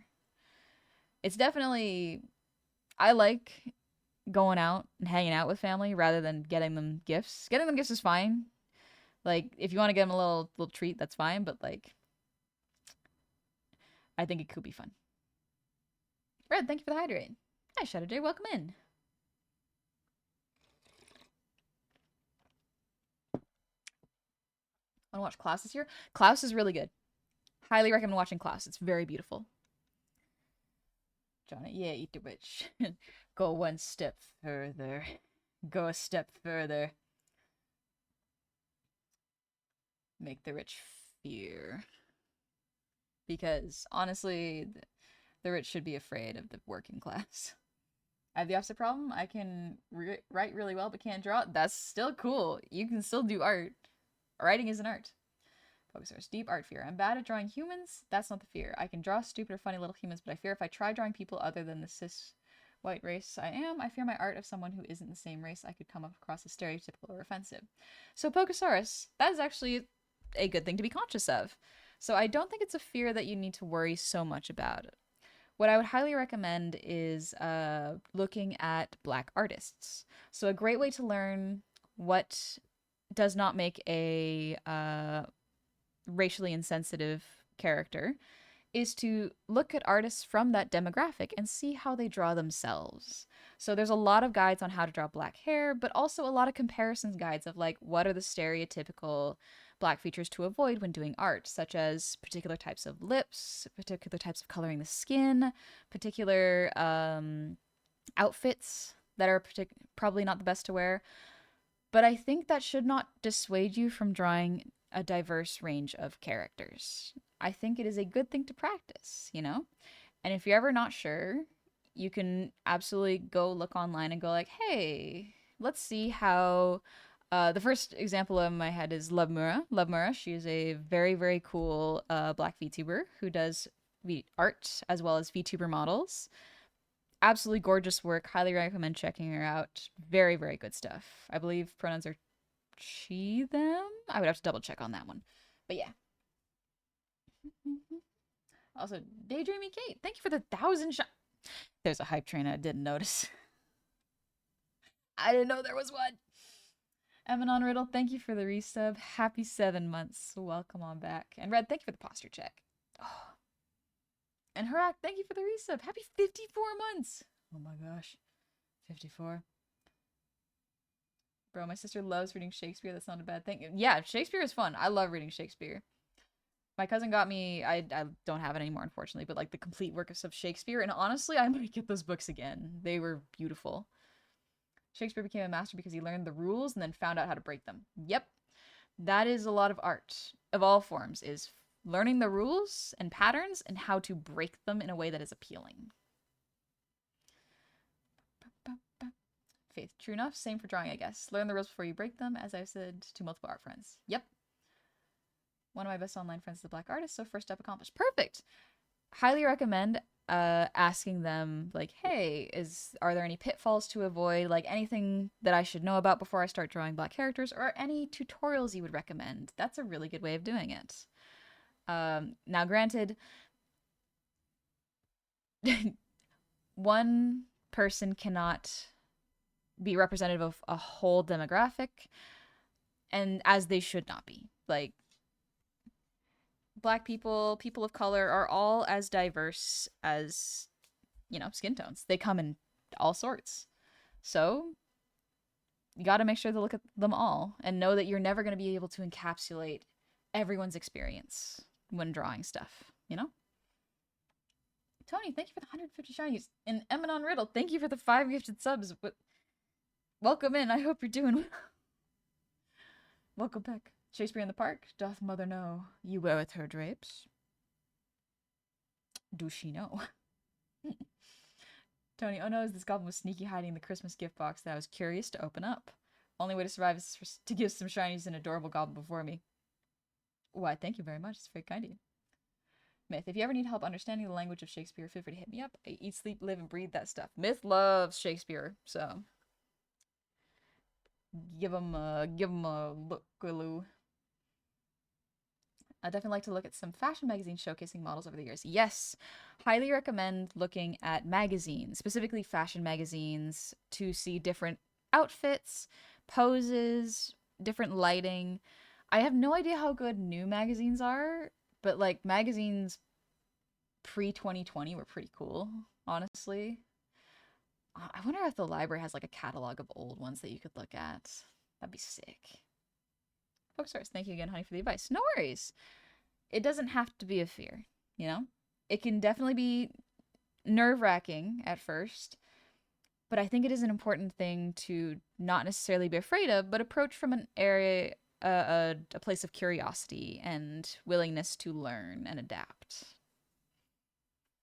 Just because you draw something bad once does not mean that that is the end all be all. You can go, oh, okay, cool. I have learned. I know how to change this now. And that's a great way of doing it. Chloe, it's always good to do a lot of research when drawing things, peoples, or cultures you're unfamiliar with. I do tons of research whenever I do art for my indigenous homies. I might have a solid grasp on Haudenosaunee stuff, but I know jack shit about Cree or Yupik or Dini stuff. Is it Dean or Dine stuff? Always great to learn. Yeah, exactly. There's so much history and culture to learn from that it is important to do your research in depth. Looking at Wikipedia articles is a good start. Genuinely, it's a good start. But going further into depth and looking at library books and books written by authors from that demographic is way better than kind of looking generically online. Hi, back, Cooper. Honestly, doing research about your subject is pretty much always a good idea. Yep. Doing research is almost never a bad idea. Also, the Wayback Machine is super. Yes, the Wayback Machine. It's with Internet Archives. Highly recommend checking out the Wayback Machine. It's good. It's good. All right, a stretch. I love this face. This is a good face. I'm excited to hear Shimron's feedback for this one. If he's got any drawovers that he would like to do.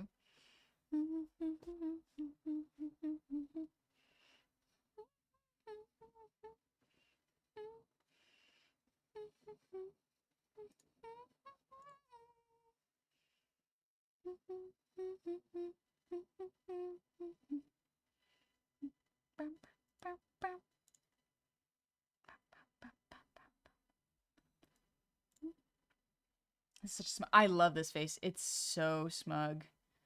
Like, it's insanely smug. Oh, beautiful. Here's who we can go visit. Let's, oh,